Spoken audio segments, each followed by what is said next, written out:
Sound check, 1, 2. Excellent. All right, shalom, shalom, everyone. Okay, welcome to the Tuesday night Torah study. And this is sponsored by MTOI. We've got David Hayes manning the live stream desk at the moment. And so hopefully you'll have that rocking here in a minute. You got everything going on over there? You good? Almost, okay. Excellent. All right, so as we get started here, I'm just going to go ahead and give everybody a chance to settle in. We got more people coming in the room here as we speak. Come on in. All right. Okay, so for anybody that is new, this is a Torah study sponsored by MTOI. That's Messianic Torah Observant Israel, an organization that I started back in 2013, but it was an extension of a previous ministry, just changing the name. So it's been an ongoing ministry, really continuously back through 2 name changes back to about 1999 or 2000. So it's been around for a little bit, and it sponsors the live streaming that we do here. We're going to do a few things tonight. First thing we're going to do is we're going to go and see if there's any prayer needs or urgencies within the body, any big and important praise reports that we need to share, and then we will go ahead and read the Torah portion, and then we'll discuss the Torah portion. And somewhere in there we'll also mention a few announcements, and we'll probably do that twice, a little bit at the beginning, a little bit in the middle, just in case some people either leave early or show up late, and we'll make sure everybody catches the announcements, because we have a few announcements that'll be important to cover. Brianna, do me a favor, go into the printer and grab me what's on the copying machine. Okay. There's 2 sheets there, and you can get that for me. Thank you. All right. So here we go. So I do need someone to go around with the microphone. Okay? Connor, come up and grab the mic. It's okay, you can do it. All right, we'll get Connor's hand went up pretty quick. All right, so what we're going to do is he's going to go around with the mic. We'll have anybody here that has a praise or a prayer that they want to make sure gets covered. You can raise your hand, and Connor will bring around the mic. Okay. All right, you can give this one to Mr. Hayes. Excuse me. All right. Okay, so we're going to begin with Sarah Beth. Yes, I had a prayer request, a couple of them. Heidi Bennett is still struggling with a lot of health issues. Keep her in prayer. Just that she would be given wisdom, clarity, and know where she needs to go and what she needs to do. Similar for me, I have a potential opportunity at work that I will be discussing with my manager tomorrow, and that his advice would be from Abba that I have clarity of where I need to go, what I need to do, and have peace with whatever he says, which I don't at the moment. I need the peace and then an unspoken. Thank you. Okay. Who's next? By the way, I see you and Shannon got the same green memo today. All right. Okay. Christina? So I have a praise report. Wow, that's very loud. Today I got a surprise phone call from my director of nursing giving me a raise. Hey! I had no idea it was coming, and I had actually been praying about it a lot, because I was like, Father, I really need to, make a little bit more money so that I can take care of my kids a little bit easier and not have to struggle so much with it to stay in budget, because it's pretty tight. And I didn't even expect it, and it just showed up today, and I'm just so thankful. All right, praise Yah. All right, Connor, leave the mic on and just pass it to the next person. Okay, who's next? All right, nobody's next. Okay, bring it to David. You got any on live stream? Wait, Rabbi Tom over here. He just raised his hand last second here. Thank you. Ken Posey called and asked prayer for his stepmother who's in the hospital. She has cancer, and he's pretty worried about her. And I'd like to pray for a safe journey. We have to go to Murfreesboro tomorrow, and I hope I'm showing favor to get a new scooter and maybe a new lift.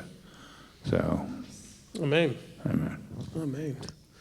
And we are also working on getting a vehicle that could have a lift on the back of it so that we could help with the additional people that will be moving here that have already moved here that need help with lifts, like Candace does as well. So we're working on that. All right. Bringing it back to the live stream. Okay, hold on for Gabe to relocate the camera. Okay. So we got Jack Oxen Ryder asking for favor in real estate matters. Angelique Ewing, prayer request for mom's health as she moves to Washington, West Virginia. And she's also showing interest in MTOI. And she also has unsaid prayers. Many unspokens. John Roberts, prayers for family, brother-in-law with stage 4 cancer.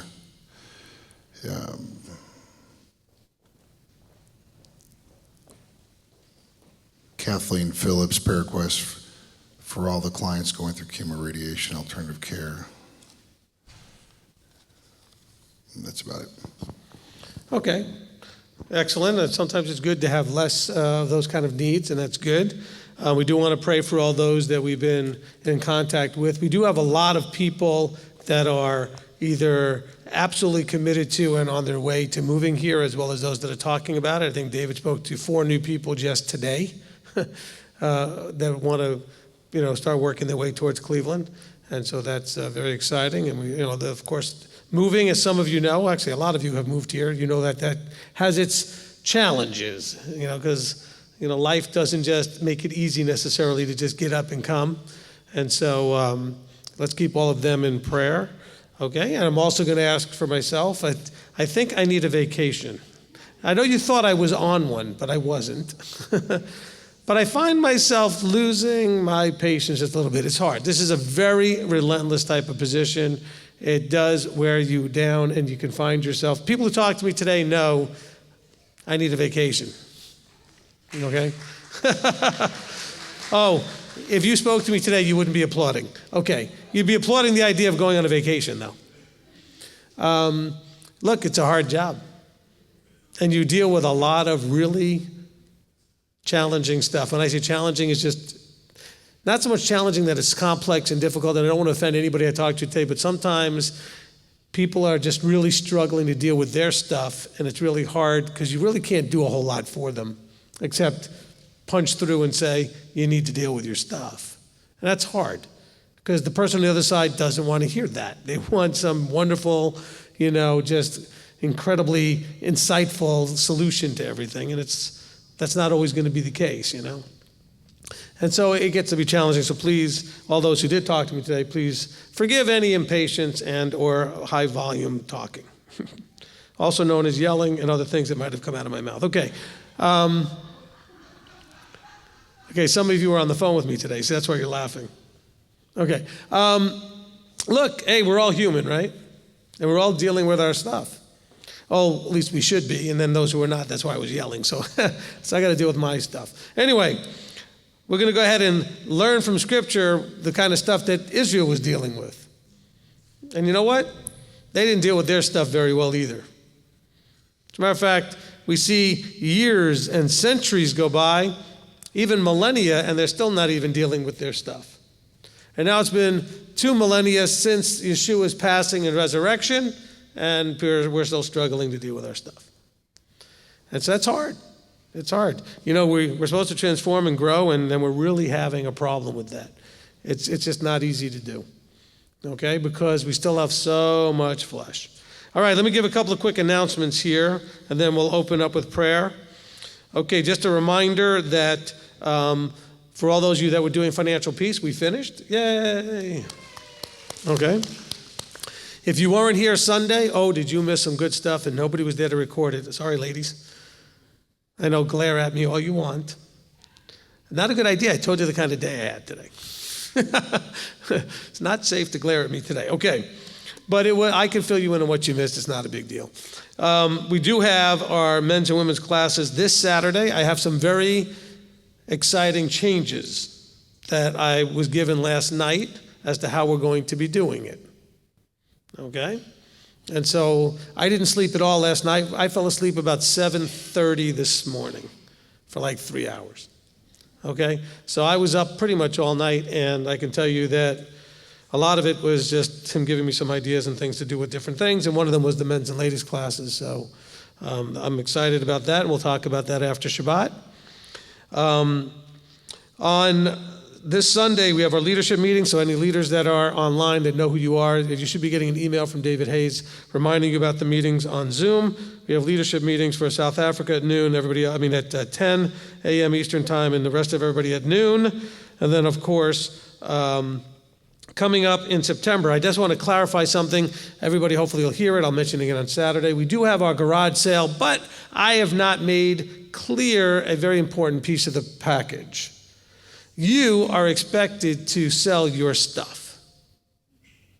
We're not just having you give it to us to sell for you.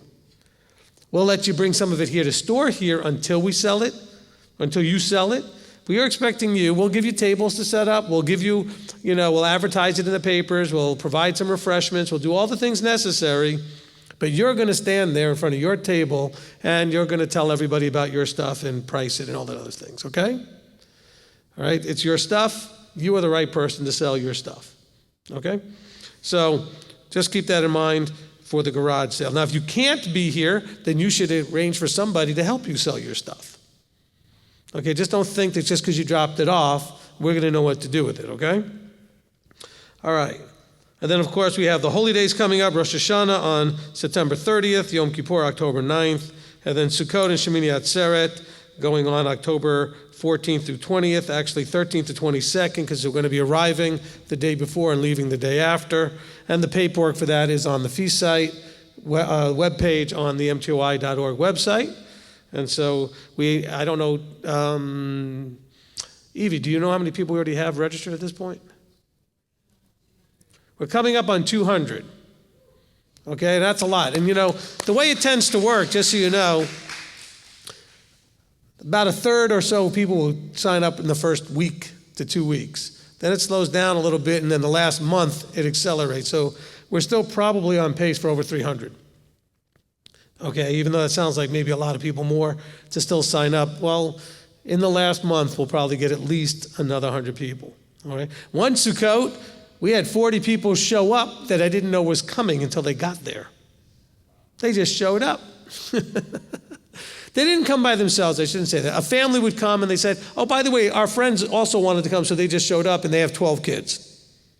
Okay, that was like 14 people right there. And that would happen over and over again. So we had like 40 people we weren't expecting. So, which is, it's an exciting challenge. It's a good problem, I guess. All right, so that's it for the announcements. We'll do that again at the break. All right, so before we get started here, let's go ahead and have one of the men raise their hand to open us in prayer. Okay, where was the mic? Is it back there? Oh, it ended up back here. Okay. Well, you know what? Let's get the camera on Rabbi Tom here, and I'll just hand him mine. Thank you.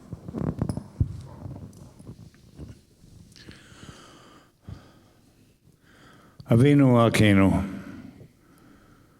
Father, again we gather and we thank you and we bless you for calling us together here, not only just in this Torah study, but every week at Beth Shalom and throughout MTOI. Father, we thank you that even though we're very few in number, we're starting to do great things, and it's because of your blessing. Father, we pray that we can learn more of your Torah, more of your ways, and apply them to our lives so that we can please you and be the type of person that you want to live with forever.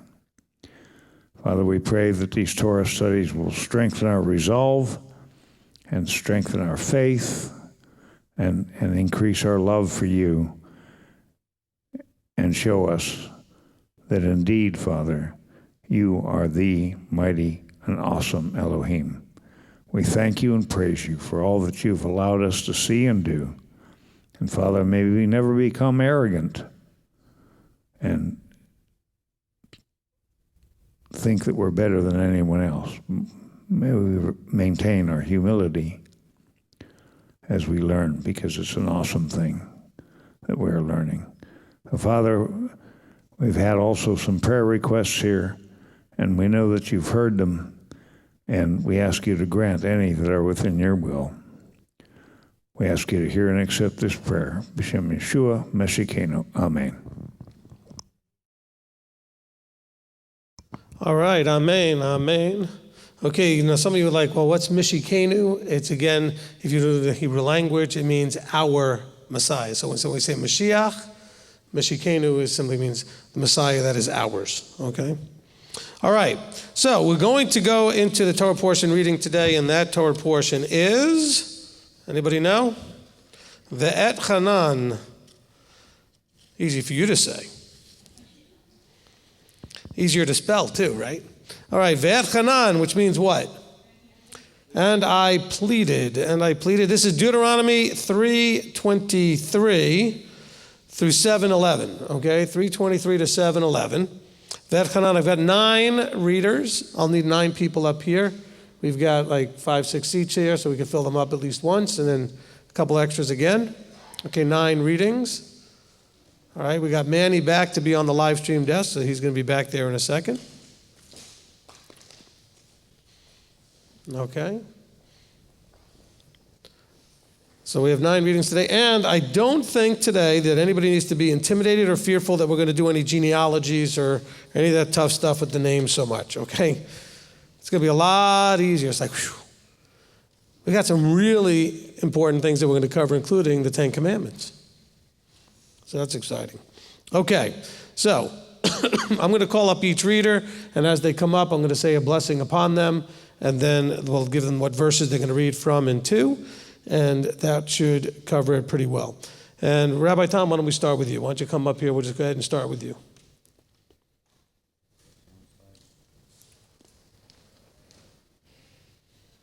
I got to get me one of those. All right. He's like, I'll give it to you. I want a new one. That's what he's hoping for. Okay, switch to the readers. There we go. He who blessed our fathers, Abraham, Isaac, and Jacob, may he bless Rabbi Tom, who's come up to honor Yahweh in the Torah. May the set-apart one bless him and his family and send blessing and prosperity on all the works of his hands. Amen. Okay, Rabbi Tom, you've got the one complicated one that starts in one chapter and ends in the next. So you're going to go from 3:23 to 4:6. Okay. And I pleaded with Yahweh at that time, saying, O Master Yahweh, you have begun to show your servant your greatness and your strong hand. For who is a mighty one in the heavens or on earth who does according to your works and according to your might? I pray, let me pass over and see the good land beyond the Jordan, this good hill country in Lebanon. But Yahweh was enraged with me for your sake and would not listen to me. And Yahweh said to me, enough of that. Speak no more to me about this matter. Go up to the top of Pisgah and lift up your eyes westward and northward and southward and eastward. And look with your eyes, for you do not pass over this Jordan. But command Yehoshua and strengthen him and make him brave, for he shall pass over before this people, and you shall cause them to inherit the land which you see. And we dwelt in the valley opposite Beth Peor. And now, O Israel, listen to the laws and the right rulings which I am teaching you to do, so that you live and shall go in and possess the land which Yahweh, Elohim of your fathers, is giving you. Do not add to the word which I command you, and do not take away from it, so as to guard the commands of Yahweh your Elohim, which I am commanding you. Your eyes have seen what Yahweh did at Baal Peor, for Yahweh your Elohim has destroyed from your midst all the men who followed Baal Peor. But you who are clinging to Yahweh your Elohim are alive today, every one of you. See, I have taught you laws and right rulings, as Yahweh my Elohim commanded me, to do thus in the land which you go to possess. And you shall guard them and do them, for this is your wisdom and your understanding before the eyes of the peoples who hear all these laws, and shall say, only a wise and understanding people is this great nation. Amen. Amen. Okay, thank you, Rabbi Tom. Okay, next up we have Dale. He who blessed our fathers, Abraham, Isaac, and Jacob, may he bless Dale, who's come up to honor Yahweh in the Torah. May the set-apart one bless him and his family and send blessing and prosperity on all the works of his hands. Amen. Okay, Dale, take us now from verse 7 to 19.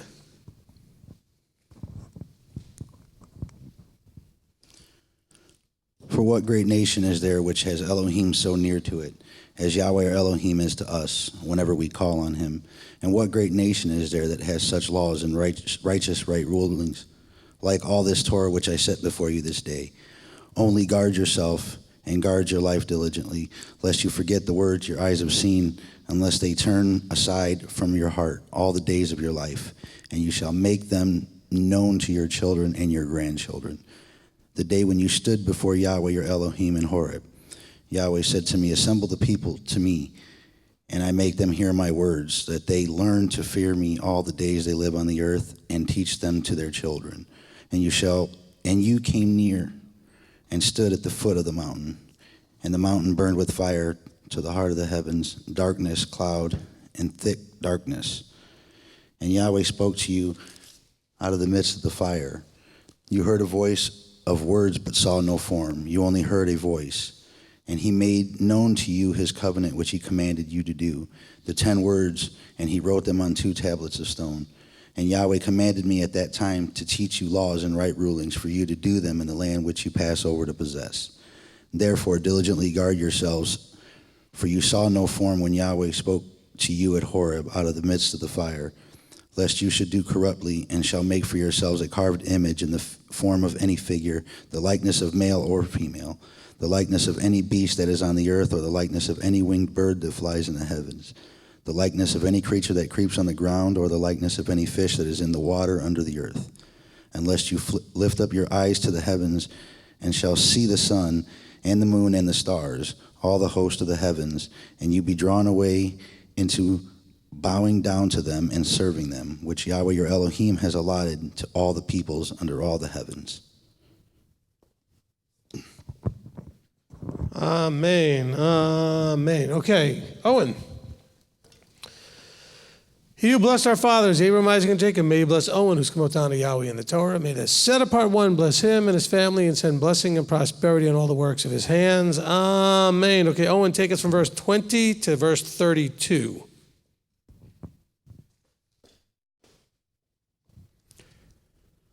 But Yahweh has taken you and brought you out of the iron furnace, out of Mitzrayim, to be his people, an inheritance as it is today.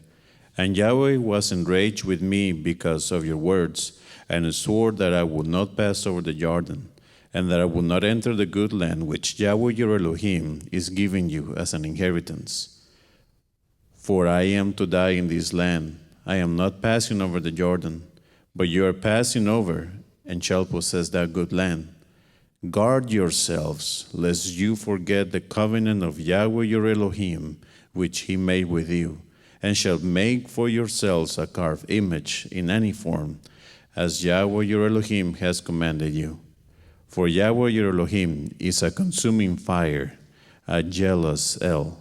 When you bring forth children and grandchildren, and shall grow old in the land, and shall do corruptly, and make a carved image in the form of whatever, and shall do what is evil in the eyes of Yahweh your Elohim to provoke him, I shall call the heavens and earth to witness against you on that day, that you soon completely perish from the land which you pass over the Jordan to possess.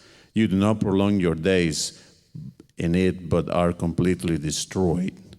And Yahweh shall scatter you among the peoples, and you shall be left few in number among the nations where Yahweh drives you. And there you shall serve mighty ones, the work of men's hands, wood and stone, which neither see nor hear, nor eat nor smell.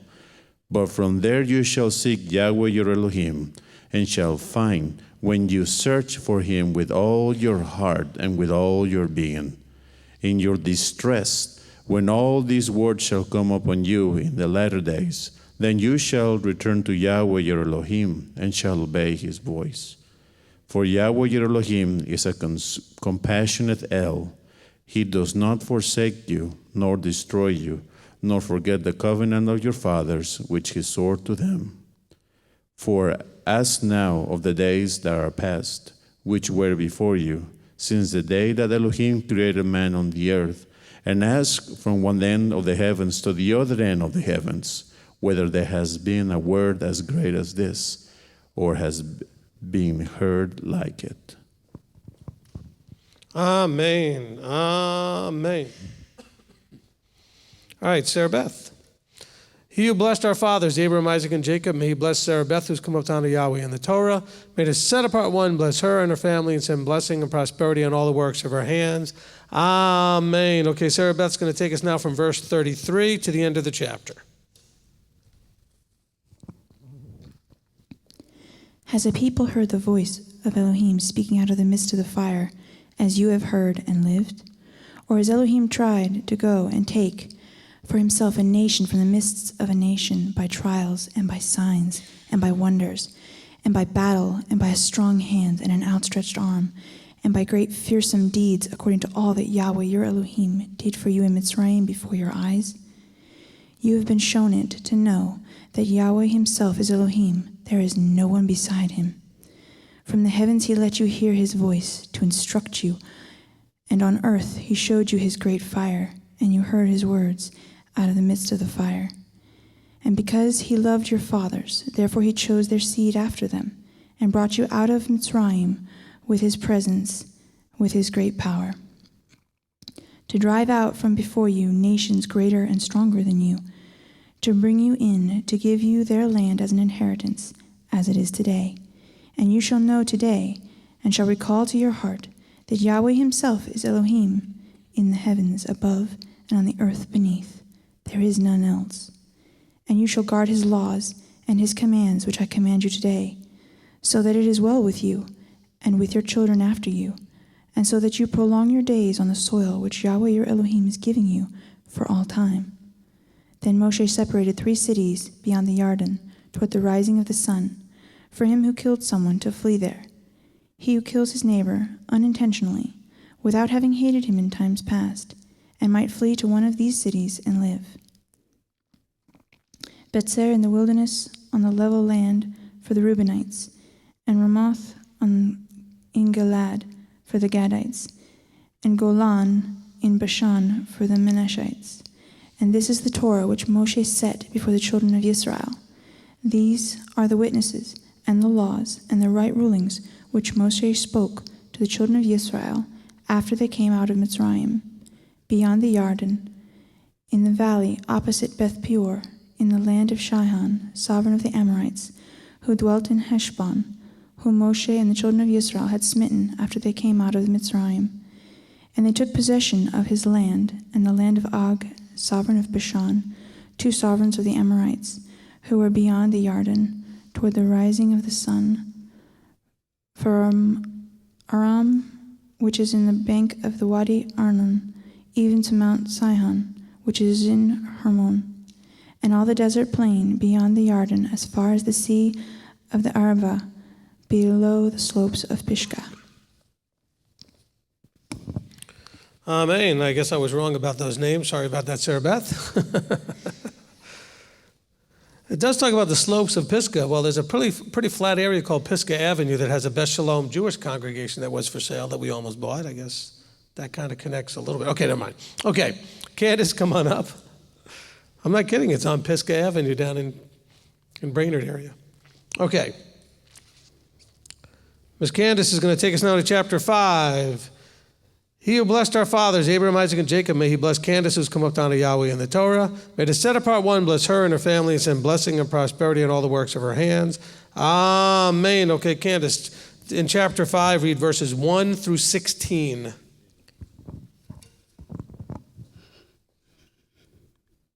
And Moshe called all Yisrael and said to them, Hear, O Yisrael, the laws and right rulings which I speak in your hearing today, and you shall learn them and guard to do them. Yahweh our Elohim made a covenant with us in Horeb. Yahweh did not make this covenant with our fathers, but with us, those who are here today, all of us who are alive. Yahweh spoke with you face to face on the mountain from the midst of the fire. I stood between Yahweh and you at that time to declare to you the word of Yahweh.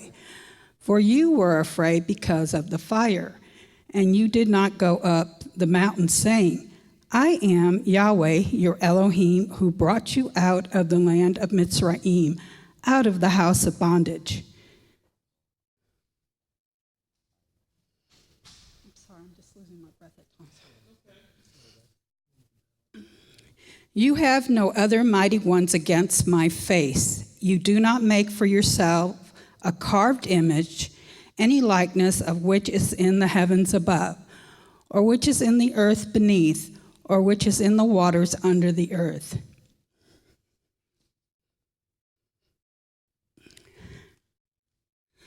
And you do not bow down to them nor serve them, for I, Yahweh, your Elohim, am a jealous El, visiting the crookedness of the fathers upon the children to the third and fourth generations of those who hate me, but showing loving commitment to thousands.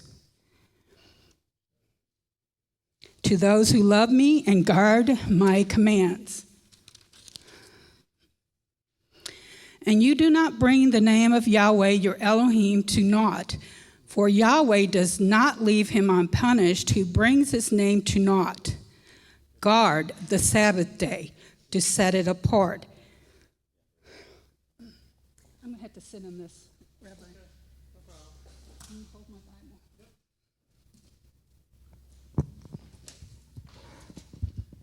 I'm sorry, everyone. I'm losing my breath. Okay, where did I leave off? Okay. Okay.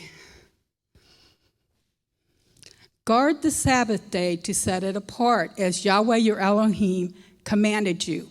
6 days you labor and shall do all your work. But the seventh day is a Sabbath of Yahweh your Elohim.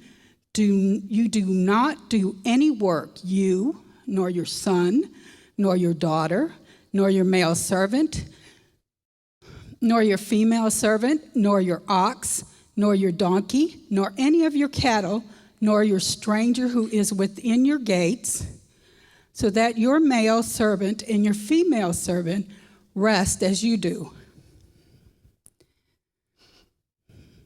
And you shall remember that you were a slave in the land of Mitzrayim, and that Yahweh your Elohim brought you out from there by a strong hand and by an outstretched arm. Therefore Yahweh your Elohim commanded you to perform the Sabbath day. Respect your father and your mother as Yahweh your Elohim has commanded you, so that your days are prolonged, and so that it is well with you on the soil which Yahweh your Elohim is giving you. Amen. That's okay. That's okay. You got out of breath. It happens. No problem at all. Hey, you got through it, right? Yeah. Amen. We can clap for that. Amen. All right, Shannon, come on up. Okay, so I've got 3 more, including Shannon. So I got 4 of you. So one of you is going to have to do rock, paper, scissors or something. Okay, no. He who blessed our fathers, Abraham, Isaac, and Jacob, may he bless Shannon, who's come down to Yahweh in the Torah. May the set apart one bless her and her family and send blessing and prosperity on all the works of her hands. Amen. Actually, I'm wrong. I marked it off. Shira, come up. And Brianna, we got 3 more. We're good. I did the math wrong here. I already marked this one off, so you're good. It was fun to watch you guys scramble, though. Okay. No, you do it. Oh, no, it's okay. You do it. That's wonderful. I just watched that. All right, so Shannon, you're going to take us from verse 17 to the end of chapter 5.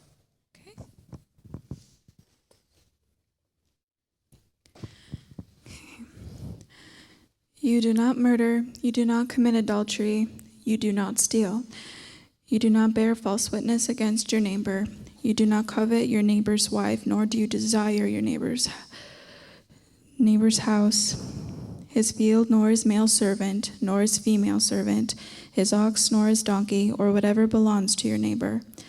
These words Yahweh spoke to all your assembly in the mountain from the midst of the fire, of the cloud of the thick darkness with a loud voice, and he added no more. and he wrote them on 2 tablets of stone and gave them to me. And it came to be, when you heard the voice from the midst of the darkness, while the mountain was burning with fire, that you came near to me, all the heads of your tribes and your elders, and said, See, Yahweh Elohim has shown us his esteem and his greatness, and we have heard his voice from the midst of the fire. Today we have seen that Elohim speaks with man, and he lives. And now why should we die? For this great fire is consuming us. If we hear the voice of Yahweh our Elohim any more, then we shall die. For who is there of all flesh who has heard the voice of the living Elohim speaking from the midst of the fire, as we have and does live? You go near and hear all that Yahweh our Elohim says, and speak to us all that Yahweh our Elohim says to you, and we shall hear and do it. And Yahweh heard the voice of your words when you spoke to me, and Yahweh said to me, I have heard the voice of the words of this people which they have spoken to you. They have done well in all they have spoken. Oh, that they had such a heart in them to fear me and to guard all my commands always, so that it might be well with them and with their children forever.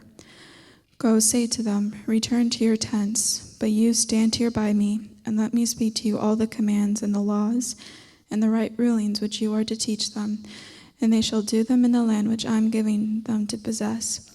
And you shall guard to do as Yahweh Elohim has commanded you. Do not turn aside to the right or to the left.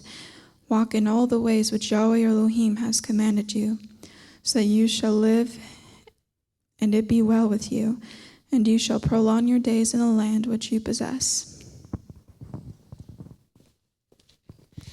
Amen. Excuse me. All right, Shira. You're going to get us into chapter 6 now. He who blessed our fathers, Abraham, Isaac, and Jacob, may he bless Shira, who's come down to Yahweh in the Torah. May the set-apart one bless her and her family and send blessing and prosperity in all the works of her hands. Amen. Okay, Shira, take us from verse 1 to 12 in chapter 6. And this is the command, the laws and right rulings with which Yahweh your Elohim has commanded to teach you to do in the land which you are passing over to possess, so that you fear Yahweh your Elohim, to guard all his laws and his commands which I command you, you and your son and your grandson, all the days of your life, and that your days be prolonged. And you shall hear, O Yisrael, and shall guard to do, that it might be well with you, and that you increase greatly, as Yahweh Elohim of your fathers has spoken to you, in a land flowing with milk and honey. Hear, O Yisrael, Yahweh our Elohim, Yahweh is one, and you shall love Yahweh your Elohim with all your heart, and with all your being, and with all your might. And these words which I am commanding you today shall be in your heart, and you shall impress them upon your children, and shall speak of them when you sit in your house, and when you walk by the way, and when you lie down, and when you rise up, and shall bind them as a sign on your hand, and they shall be as frontlets between your eyes. And you shall write them on the doorposts of your house and on your gates. And it shall be, when Yahweh your Elohim brings you into the land of which he swore to your fathers, to Abraham, to Yitzchak, and to Jacob, to give you great and good cities which you did not build, and houses filled with all kinds of goods which you did not fill, and wells dug which you did not dig, vineyards and olive trees which you did not plant, and you shall eat and be satisfied. Be on guard, lest you forget Yahweh who brought you out of the land of Mitzrayim, from the house of bondage.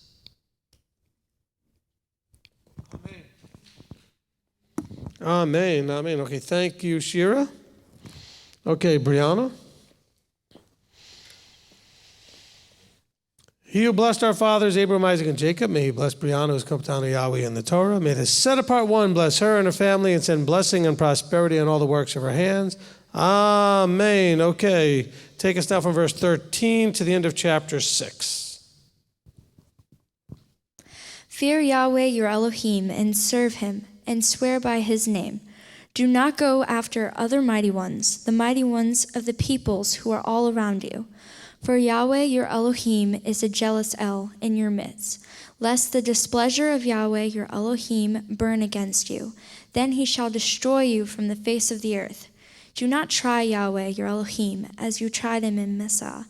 Diligently guard the commands of Yahweh your Elohim, and his witness and his laws which he has commanded you. And you shall do what is right and good in the eyes of Yahweh, that it might be well with you, and you shall go in and possess the good land of which Yahweh swore to your fathers, to drive out all your enemies from before you, as Yahweh has spoken. When your son asks you in the time to come, saying, What is the meaning of the witness, and the laws, and the right rulings which Yahweh our Elohim has commanded you? Then you shall say to your son, We were slaves of Pharaoh in Mitzrayim, and Yahweh brought us out of Mitzrayim with a strong hand. And Yahweh sent signs and wonders, great and grievous, upon Mitzrayim, upon Pharaoh, and upon all his household before our eyes. And he brought us out from there to bring us in, to give us the land of which he swore to our fathers. And Yahweh commanded us to do all these laws, to fear Yahweh our Elohim for our good always, to keep us alive as it is today. And it is righteousness for us when we guard to do all this command before Yahweh our Elohim as he had commanded us. Amen. Amen. Okay, thank you, Brianna. Okay, last up is Michelle. He who blessed our fathers, Abraham, Isaac, and Jacob, may he bless Michelle, who's come up to honor Yahweh in the Torah. May the set apart one bless her and her family and send blessing and prosperity in all the works of her hands. Amen. Okay, Michelle's going to take us now to chapter 7 and read verses 1 through 11. When Yahweh your Elohim brings you into the land which you go to possess, he shall also clear away many nations before you, the Hittites, and the Girgashites, and the Amorites, and the Canaanites, and the Perizzites, and the Hivites, and the Jebusites, 7 nations greater and mightier than you.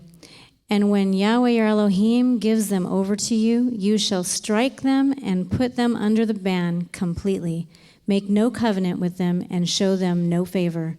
And do not intermarry with them. You do not give your daughter to his son, and you do not take his daughter for your son. For he turns your sons away from the following me to serve other mighty ones. Then the displeasure of Yahweh shall burn against you and promptly destroy you. But this is what you do to them.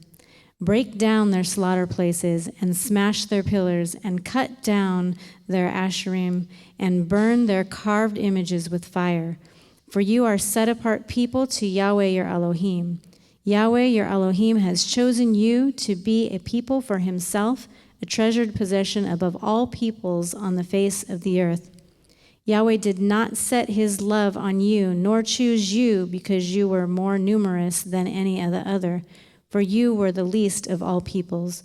But because of Yahweh loving you, and because of him guarding the oath which he swore to your fathers, Yahweh has brought you out with a strong hand and ransomed you from the house of bondage, from the hand of Pharaoh, sovereign of Mitzrayim.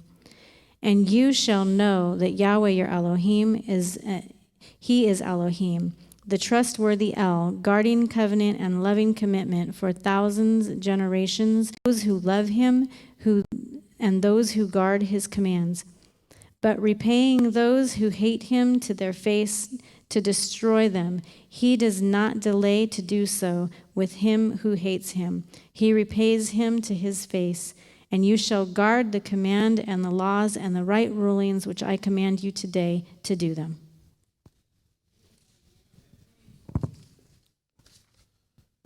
Amen. Amen. Okay, thank you, Michelle. Okay, that's going to complete the readings. Good job, everyone. You can go ahead and clap for that.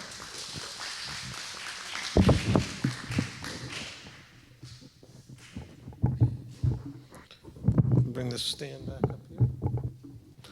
There we go. Give me a second to kind of reset this.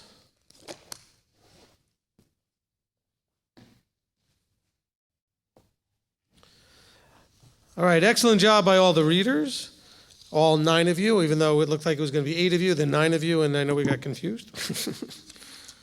But it all worked out. That's what I get for checking one of them off too quickly. All right, the closing blessing. Baruch atah Yahweh Eloheinu melech haolam, asher natan lanu Torat emet v'chayei olam nata b'tochenu. Baruch atah Yahweh noten haTorah. Amen. You know, every now and then when I read that, I flash back to my bar mitzvah and the blessings and all that. Okay, never mind. Of course, it sounded more like with a cracking voice. Baruch atah. Remember, you're a 13-year-old boy. It's terrible. Girls sound great, 13, beautiful voices, bat mitzvahs. Boys, bad news. Okay, in English, blessed are you, Yahweh your Elohim, King of the universe, who has given us a Torah of truth and has planted eternal life in our midst. Blessed are you, Yahweh, giver of the Torah. Amen. All right, let's see. A couple of real quick announcements again for those that might have not been online when we first gave the announcements, especially for those of you that are local here, okay? So again, a reminder that we will be having our men's and women's classes again this week on Shabbat. I have some exciting changes to how that's going to look. I think you'll all appreciate it. It's not going to substantively change anything, but I think we might do things in a little way that will make it make a little bit more sense. Okay, you'll see and you'll understand when you come. So everybody should come to that. Also, so we're going to do a little reset there. Then, of course, we have our leadership meetings on Sunday. There is no more financial peace. That thing is done. So you should all now have financial peace. Okay, that wasn't meant to be a joke, as you're all laughing. Okay, no. It's just the beginning of the journey. You have information now about what to do, and I'm proud of all of you because you've been doing a great job in moving forward with it. Okay, of course, we do this Torah study. For those of you that are online that are new, we do this every week, every Tuesday, 8 o'clock Eastern time. We do have our garage sale this coming Shabbat, on Labor Day weekend, okay? Sunday and Monday of Labor Day weekend at September 1st and 2nd. It's for the purpose of supporting and funding the MTOI Academy, which has its first, class that is going to be starting this coming Monday. And we're excited about that.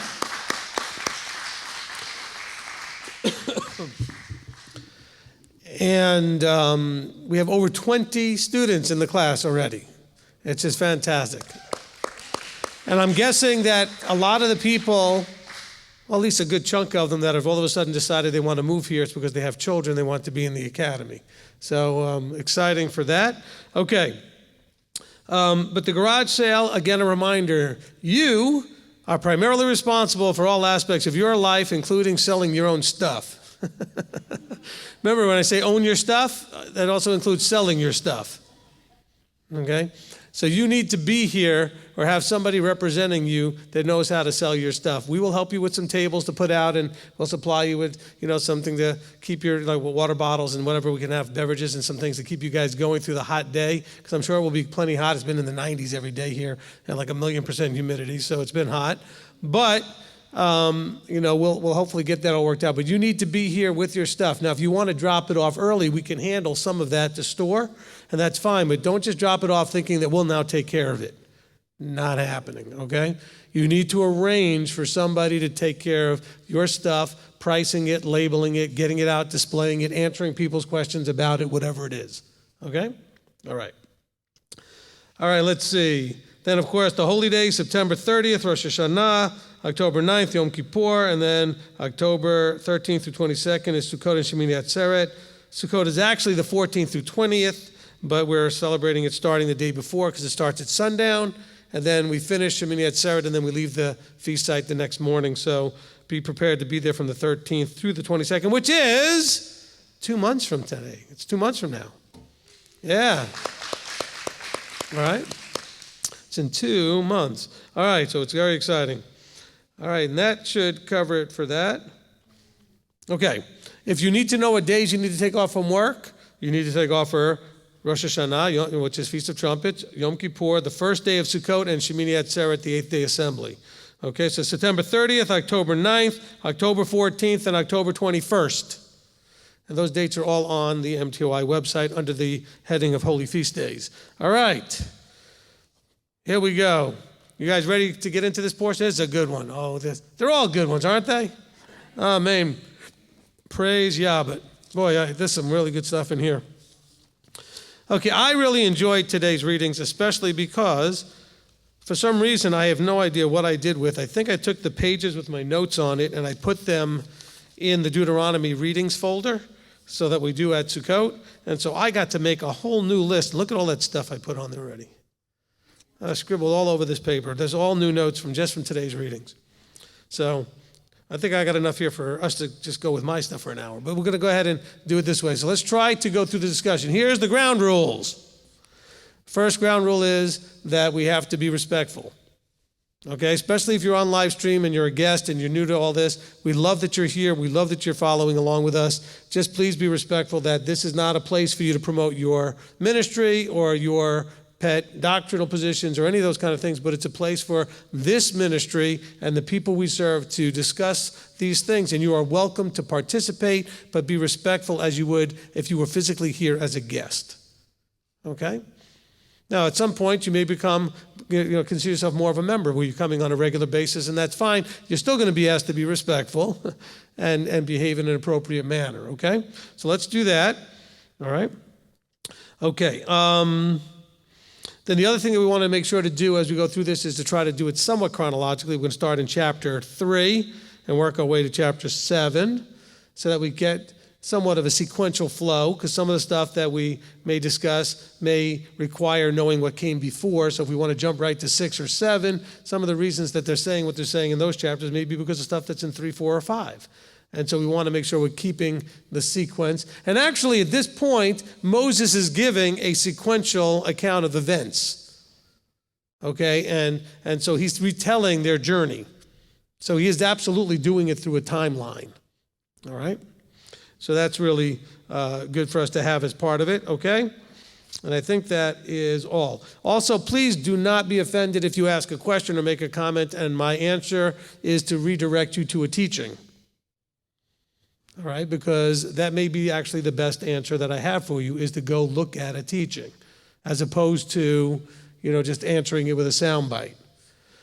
I understand and recognize that some of the stuff that I teach, and not just me, but other teachers as well, but certainly for sure, I know some of the stuff that I teach is different than what you may have heard before. And so I'm not asking for you to buy into it hook, line, and sinker. I'm asking you to allow me the opportunity to make a case for why my position is what it is on a particular, any idea, whatever. So I may have to point you to the teaching where I make the full argument or full case for that point. Does that make sense? Is that fair? Okay. So Owen's going to go around with the mic, and we're going to go ahead and get started. If you're on live stream, Manny will man the desk there and try to take down comments and questions, etc. Okay, we'll begin with Candace. Okay, Rabbi, as I was studying this Torah portion today, and in chapter 3, verse 26, it says, "But Yahweh was enraged with me for your sake and would not listen to me." And over in 4 and 21, and Yahweh was enraged with me because of your words and swore that I would not pass over the Jordan. And I was listening to a teaching by a rabbi today, and he stated, more or less, it wasn't so much about that he struck the rock, but it was more about the spies. And so I was wondering, is that correct? No. So can you explain that to me about? Yes. Because I would like to know. Okay, well, first of all, it's a good question. Second of all, you get the little smiley face sticker because that's the first point on my sheet is 326 and 421. Okay? Which is why I knew where you were going when you were trying to find the verse and I said 421. Okay, so you got to understand there's two things happening on here. 421 is actually what happened, the result of it, and we see in 326, he's saying, look, Yahweh was enraged with me for your sake. So what was this whole thing? Why was Yahweh enraged with Moses for the people's sake? And he would not listen to me and said to me, enough of that. Speak no more to me about this matter. Okay, so before we address that 326, let's understand what's going on in 421, because it's what caused the problem in 326. It says, Yahweh was enraged with me because of your words and swore I would not pass over the Jordan. He did not swear that Moses wouldn't pass over the Jordan because of what happened with the spies. Okay, that was when he struck the rock. Now, it says here, Yahweh was raised with me because of your words. Moses is still not fully repentful of what happened. He's still kind of blaming the people and saying, your words, which made me lose my temper, got Yahweh mad at me. Okay? Moses is still a human being, and even though he's one of the most humblest of men, etc., he's still having a flesh moment because, after all, Yahweh got all in his face and said, you're not going over because you popped your cork. And he's like, but those people, And he had those moments a few times, because a few times he said things like, Yahweh, if it pleases you in any way, if I've done anything that's pleasing you, please just kill me before I see my evil. I think I had one of those moments today, actually. Maybe I should have had that prayer. I get it, okay? If you want to get Moses, go ahead and lead a ministry for a few years and see, you'll figure it out. People are tough to deal with. And I'm not picking on the people. I don't want to blame anybody else. If I spoke to you today, none of this is your fault. All of us are the same in many, many ways, okay? But when you have to deal with that on a regular enough basis, some of you deal with that because you've got a bunch of children in your house and the children push on your last nerve, or you've got a spouse that pushes on your last nerve, or you've got employees or employers that push on your last nerve, because after a while, you just hit a limit. But you see, what Yahweh's saying is, but you were in charge. You're not really allowed to have that limit. You must have a much bigger limit. And you can't allow, no, he didn't say you can't lose your temper. He said, but you allowed losing your temper to have you disobey my instruction. So you reflected differently on me. I wanted you to speak to the rock, not strike it. I wanted to perform a different level of miracle there. And so you didn't bring honor and glory to me in the way I had intended because you did it your way. So first thing that we have to understand is that Moses made the mistake because he lost his temper. He got emotional. He let the emotions drive. And when the emotions drive, you almost always make bad decisions. And when the emotions were driving, he struck the rock because he was not happy. He was mad. And he went, because he really wanted to hit somebody, not the rock. Okay? And so he said that Yahweh was enraged with me because of your words, and then saw that I wouldn't go. And so he's still kind of like, because you guys made me so mad. So now let's go back to 326. So in 326 he says, but Yahweh was enraged with me for your sake. So now he's enraged with Moses. Why? Because Moses said, I pray, let me go over the Jordan, after he was already said no. And Yahweh was mad now, he says, for your sake. Why? Because how dare you ask me to compromise or change or alter my decisions and my right rulings, which would undermine everything that I do. And so for your sake, he said no. Because if he would change and he would alter, that undermines the whole thing. The whole underpinnings just comes right out from under it. So he said, not only was he enraged with me for your sake, he said, but he would not listen to me. And he said, enough. Speak no more to me about this matter. When Yahweh makes a decision, that's it. Someone goes, well, wait a minute. What about that whole Sodom and Gomorrah thing? And Abraham kind of going, well, what about if there's 50? And what about if there's... Now remember, that was a little bit different situation. Yahweh said to Abraham, this is what I'm planning to do. Okay, what do you think of that? And Abraham's like, well, this is all a test about seeing where Abraham's heart was at. His compassion, his love, his mercy, his whatever was that. But there's a point in that discussion where the conversation just ends. When Yahweh gets to the place where it's over, it's over. Abram doesn't go any further, conversation over. So it was only allowed to go as far as Yahweh was intending to allow it to go. Okay? But we don't ask him to change his right rulings. As a matter of fact, why did he strengthen Pharaoh's heart in the direction it already wanted to go? We call it hardening of heart. Because Yahweh had already intended to do all these things to Egypt to show his signs and wonders. And if Pharaoh had just let them go after the first, second, or third one, he would not have finished what he had intended. He said, oh, no. I'm going to strengthen up that heart because I'm not done. Yahweh's will be done. Okay, so, but notice that this is a very strong language. He says, Yahweh was enraged. Wow. So why was he enraged? Notice that he's not enraged generally with people. He's enraged with a leader of the people. Okay? Now, it did say that his anger burned at times, when the people did certain things, but this is enraged is just a whole with Moses. He was disappointed, I think, at such a high level. Now, of course, he knew the end from the beginning.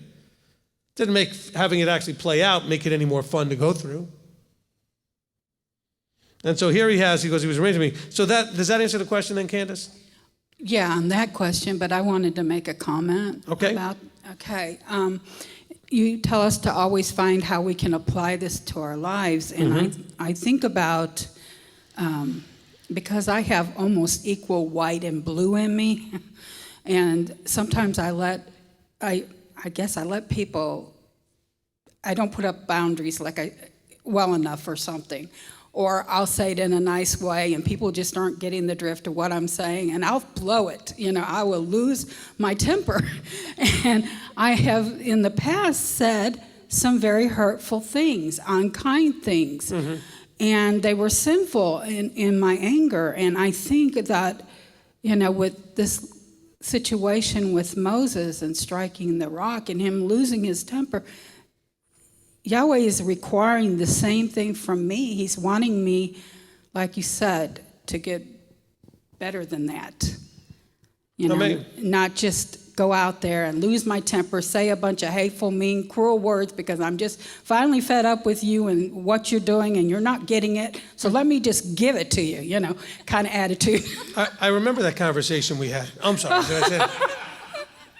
Oh, no, we had one or two of those, and we both said some things, and people are people. We have those kind of things, and we get through it. Yes, we do, and also what I found in all of that I also seen that Yahweh also gave me a space of repentance every time.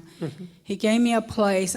People may not forgive you, but Yahweh will forgive you, and He did give me a place of repentance, and for years, I followed along in paganism and unbelief and even walking in the wrong ways, thinking I was really serving him when I wasn't.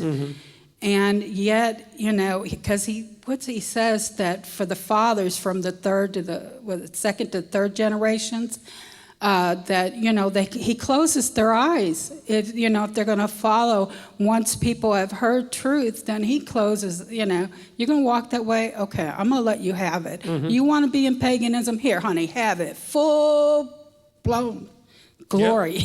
Have a good time. Wallow in the pig's mire. And I think that my father didn't serve Yahweh, and to my knowledge, neither did his. I don't know about my great-grandfather, but I know my two other fathers did not serve Yahweh. And I know that even on my mother's side, they didn't really serve Yahweh. And yet Yahweh, in all my ignorance, my sin, and all of my shame that I had, Yahweh opened my eyes, and he showed me this. And he just brought me through and out of the iron furnace and out of the dangerous pagan's ways. And it's just, I'm a miracle. You want to know what a miracle is? Everyone that's sitting in this room and listening online that have turned and came and are now walking, obeying the Torah, that is a miracle. Amen. Amen. And look, bear in mind that he was enraged with Moses because, and a lot of times leadership will get this way, a lot of times you will also with people, we get even more upset than we might normally when the person should know better. Okay, so Moses absolutely should have known better, especially by the time he's there with the Jordan going, what do you think? Maybe I could just, and we're here, I've been a good boy since then, blah, blah, blah, I'm just saying, but, and he should have known not to ask. And I've had my children make the mistake after I've already told them no that they've learned a lesson of, no, don't you come back and ask me to change my mind now. Okay, you did what you did, you got what you got. So own it, live with it, take care, you earned it, type of thing. And that's, Yahweh's, and the same thing when he struck the rock. Remember, Moses this was not his first moment of strife with the people, okay? They'd been murmuring and whining and complaining for quite a while at this point. And Yahweh's looking at him like, when are you going to grow to the point, and that's what I've got on as a leader. When am I going to get to that place where that stuff doesn't pop my cork? There it is, Moses. And at least I could, on the one hand, I could feel a little bit better about my struggle, because if Moses had the struggle, certainly I can't expect myself to be any less than that. I mean, he was known as the humblest of men. On the other hand, it's an example for me to say, but he struggled and he didn't have somebody else's example necessarily to look at, but I do. And so that gives me an advantage, to look at that. So excellent points. Thank you, Candace. Okay, who's next? Okay, Sarah Beth. See if you can get my second point. Ooh. It struck me in 328. This is something. You said 328? Yes, sir. Perfect. Ding, ding, ding, ding, ding. You guys are 2 for 2. Well, she got my first one. I didn't have the full comment she did, but I was going to ask on that question. Okay, let's see if you cover why I picked 328. All right. Personally, for me at work, there's been that person that has strengthened me and made me brave.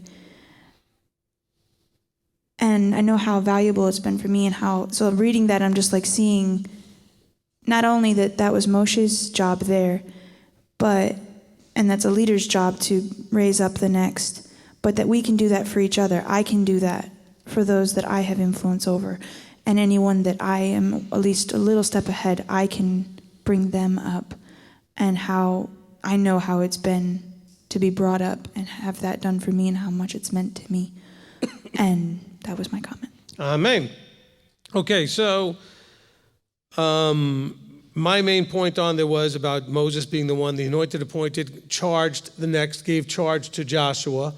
I would say I agree with you that, yes, we can all strengthen and encourage, but not all of us get to charge the next person.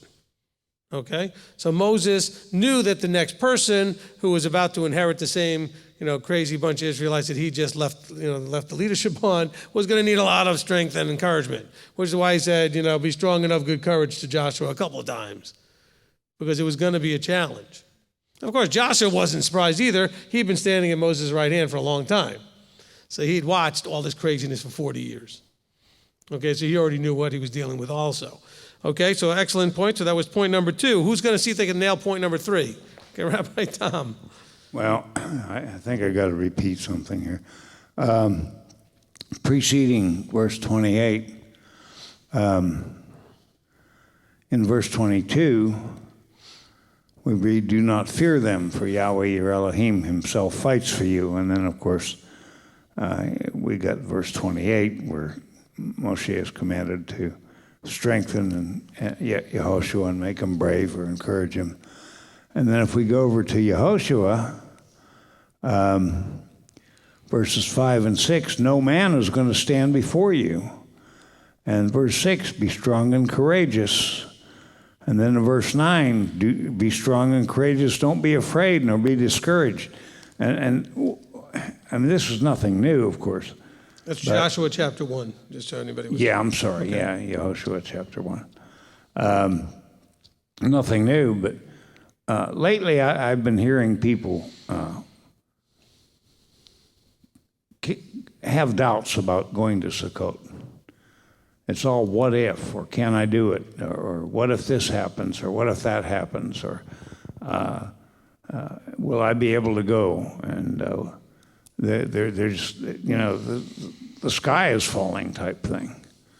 And they need to read these verses. Yahweh said go, and we can't be bogged down by what ifs. What if this happens, or what if that happens, or what if I don't have this or don't have that? Amen. As someone was worried that their car wouldn't make it, and someone else was worried. That sounds like half the people coming, actually. Yeah. Worried their car But won't. you know, if you're worried your car can't make it, you go anyhow and see what happens. And some people were wondering about the rooms, if the beds will be comfortable or not. Who cares? You know, we're not going there for these things. We're going there because Yahweh commanded us. And we have to set aside our fears and our misgivings and our doubts. It seems that some people are just plagued by doubt. Amen. All right, so for all of you that are coming, if you've got room to figure out how to pack it, go to Walmart. You can even do it once you get there. And for only a few dollars, I mean like literally a few dollars, you can buy a very thin or reasonably thick foam pad that you can put on any bed. I bring it with me every time I go to Sukkot. And so it's not an issue at all, and it weighs nothing. It crumples up into your luggage and those kind of things. So, I mean, you can get one very cheap. I mean, like under $10, $20. I mean, they're not expensive for the thin, cheap ones, and it can make all the difference just to have a little bit of extra whatever just to help you out. So, I mean, there are ways to deal with these things. And if you can't travel with it, well, then just go pick it up when you get there. You know, and you could always leave it behind or do something else with it or donate to us, and we'll stick it in a storage. Maybe we'll bring a whole bunch of them one year. Okay, for other people, okay? All right. Who's next? All right, Candace. Okay, Rabbi, in chapter 4, verse 2, it says, "Do not add to the word which I command you, and do not take away from it," which is also in Revelation, the 22nd chapter, verses 18 and 19. It tells us the same thing. And I think about... And one or two other places as well. Yeah, I think about the people that would come up to me and say, "God told me not to put," one lady told me, "God told me to tell you not to put all your eggs in one basket."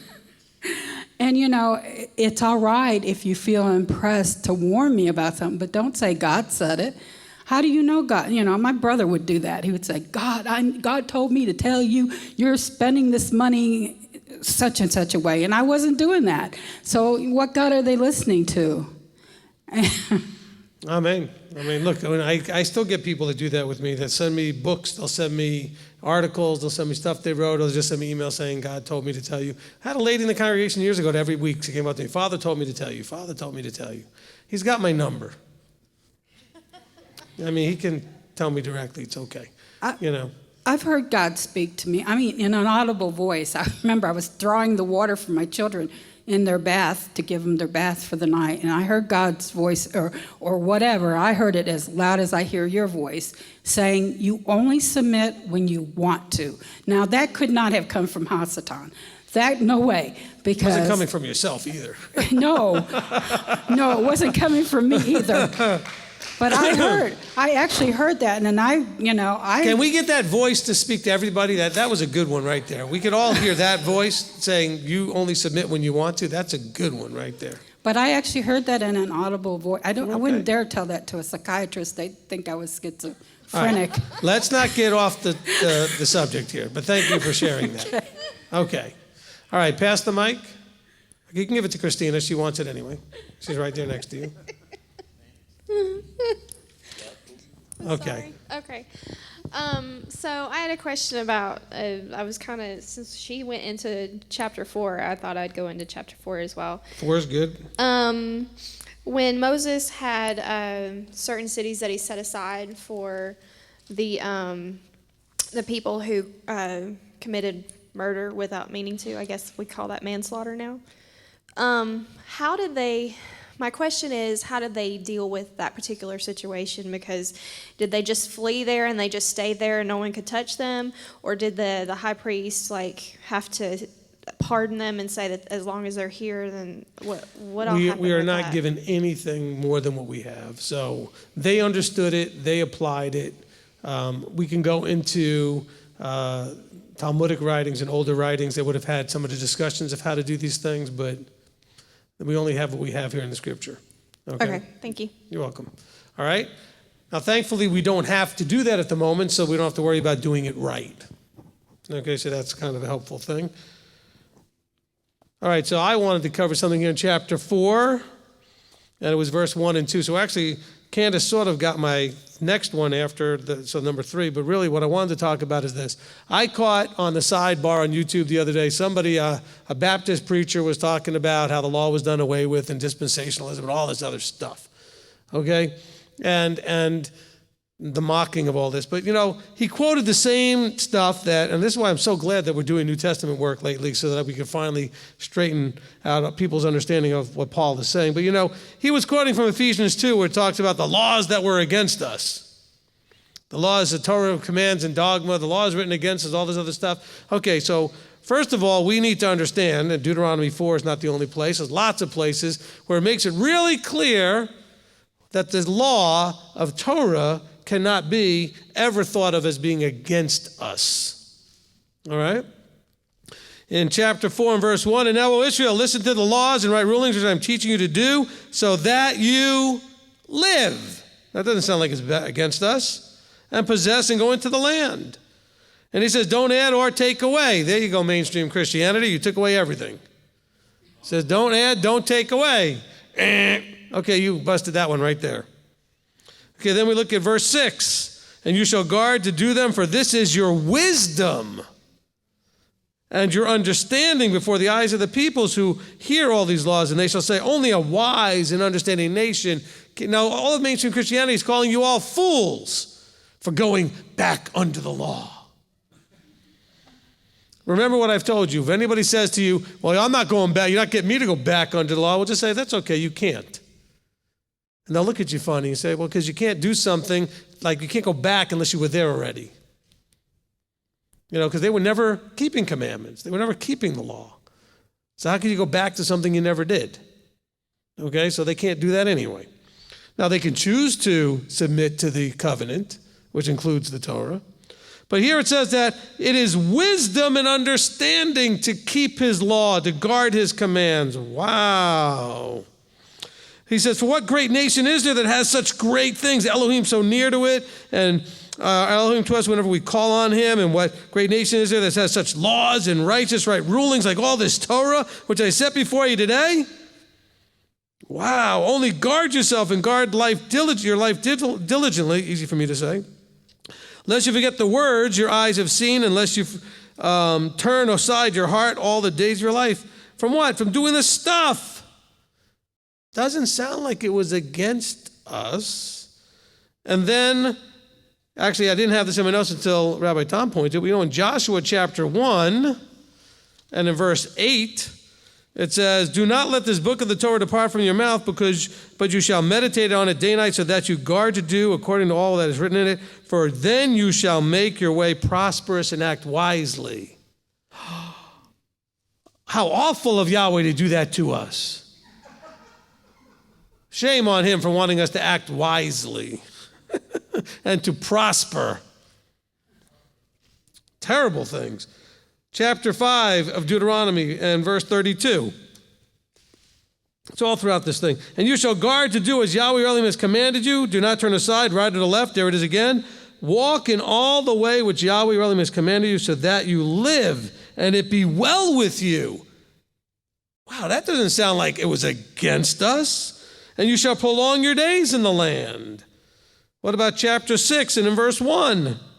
And this is the command, the laws and right rulings which Yahweh your Elohim has commanded to teach you to do in the land which you are passing over to possess, so that you fear Yahweh your Elohim, to guard all his laws and his commands, which I command you, you and your son and your grandson, all the days of your life, and that you prolong your days. So again, it's not just for then, it's for all the days of the life, and their grandsons and the children's children, etc.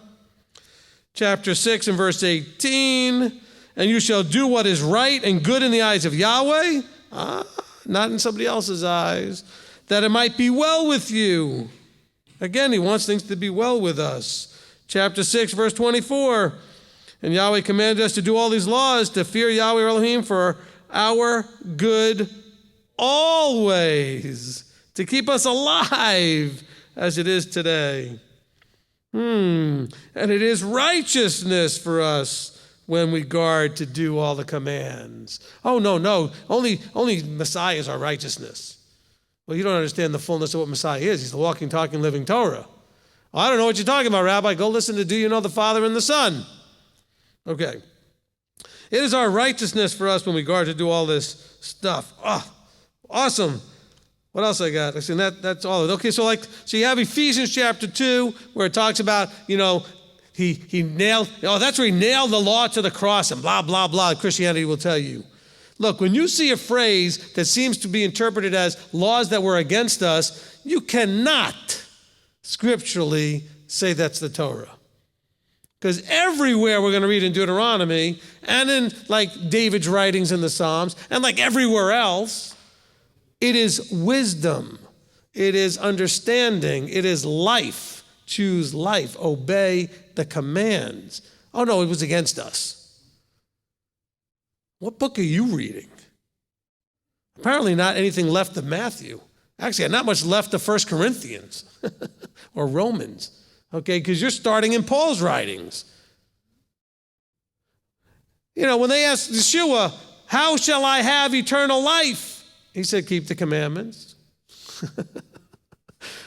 Oh, wait. Isn't that still in everybody's New Testament? Oh, no, I'm sorry. That must be one of those Mandela effect things, right? It didn't used to be there, but now it's there all of a sudden. Okay? You have to know that when you are going through this process of reading the New Testament verses, you have to know, almost more than knowing what something is, you have to know what it cannot be. It cannot be that the Torah was ever against us. He took them out of slavery to bestow upon them the gift of the law. Because in it, there is life. Okay? But yet, it's the law. It was against us. There's all those Melchizedekian guys out there like, oh no, there was all those commandments that were against us. No, it's not true. We're in Deuteronomy now. Everything whatever those guys are talking about has already happened at this point. The golden calf and all that other stuff. And here Moses, all the way to chapter 30 and further, but chapter 30 when he starts talking about how, I lay before you life and death, choose life. He's still talking about the Torah. When we did the blessing, what did we say?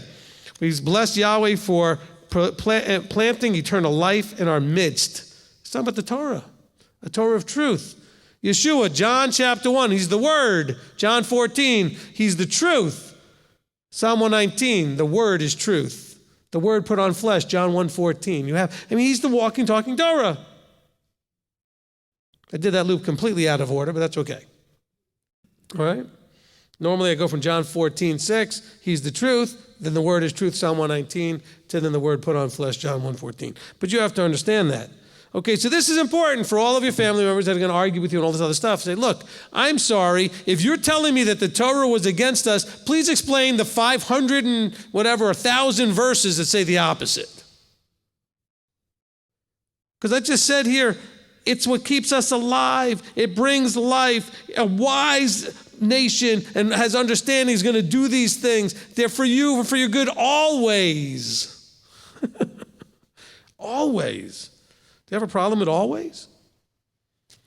No, just always meant until Messiah came, because after all, he fulfilled it. Somebody needs to tell that preacher that there should be no more joy, because the same word is used where he said, I came to fulfill your joy. So knock it off, no more joy. He said, I came so that your joy would be filled. The same phrase, he filled the joy, he also filled the law. He showed you what the fullness would look like. What in doing it fully brings about. What are we supposed to be doing? Transforming from what we are into him. Every time we do what he did, what did he do? He kept the law. He observed the commandments. He obeyed his Father's will. It talks about doing what's right in Yahweh's eyes. He says, when are you going to pay attention to the fact that you're supposed to do what's right in Yahweh's eyes? We're told that all throughout the New Testament, that we have to have make the effort to figure out what is that right and pleasing things to do in the sight of the Almighty. What is well-pleasing to him. Not what is well-pleasing to you, a shrimp cocktail or some pork or bacon or whatever it is. But what's pleasing to him. And that's what's important. Okay, so that was a long way to kind of drag in some stuff from chapter 4, 5, and 6. But that was important because that's something you're going to be having. Don't you get hit with that all the time? The law was against us. Yes, there is a law. There are many laws that were against. If you look at Ephesians, we already talked about that for a couple of weeks. There was laws that were against Jew and Gentiles being together. And that's what Ephesians is trying to say, that needs to be put aside. That was reconciled and dealt with by Yeshua. Yeshua was bringing together into one new man the Jew and the Gentile. Not some whatever Christianity calls as one new man stuff. They think it has to do with some charismatic idea or some whatever. I don't know what they think it is. But Ephesians is talking about all humanity coming into covenant. Romans 11, same thing. All humanity coming into covenant. Okay? All right. Next question or comment now that I got to give my little thing. Okay, Shira? That was great, Rabbi. It's just so good to hear all the scriptures pulling together. And on that line, I just want to testify regarding in verse 6, the eyes of the peoples hearing all these laws and saying, only a wise and understanding people is this great nation. I'd only been at Beth Shalom about a year and really had a lot of junk that I brought with me emotionally. And Father brought me to the place where I was ready to receive a huge deliverance, healing, whatever you want to call it. And my family, when they got on the phone with me and they heard my testimony, like something's happened to me, I know I'm different. And they had a hard time believing it, but time went by and they were like, wow, your rabbi is such a wise man. I've been called a wise guy by a lot of people. But I don't know about a wise they said, man. you're wise. I said, well, this is what Rabbi showed me in the scripture, and this is how Father's changing me, and we see it. And that really opened the door for a real rapport with my family. And I thought of Revelation chapter 2, when he talks to the assembly at Smyrna, and he says, the religious system of Hasatan, they're going to come and bow down before you, and they will eventually be put in a place where they have to confess that the Torah is Yeshua. I just want to also, in verse 4, I want to put in a plug for one of your marvelous teachings. Yes, cling, cleave, hold fast. Yeah, Thank cling, you. cleave, and hold fast. Yep. He uses an example of the guys that messed around with Baal Peor and all the women, and there were people apparently they didn't do that, and they were clinging to Amen. Yahweh. So yeah, that is a really, really great teaching. Okay, so thank you. So in that example, what does it mean that they were clinging to Yahweh? In other words, when those at Baal Peor were disobedient to Yahweh's instruction, the ones who were clinging were being obedient. So it still comes back to Torah observance. And Torah basically, some of you new people out there maybe think, what's this Torah, whatever. Okay. It's simply the teachings and instructions of the creator of the universe. That's all it is. And that's not saying, we can't do justice saying that's all it is. But don't make it into something much more complex, that it's this legal sort of thing, like law, like volumes of books on a shelf with an attorney in a suit and the whole thing.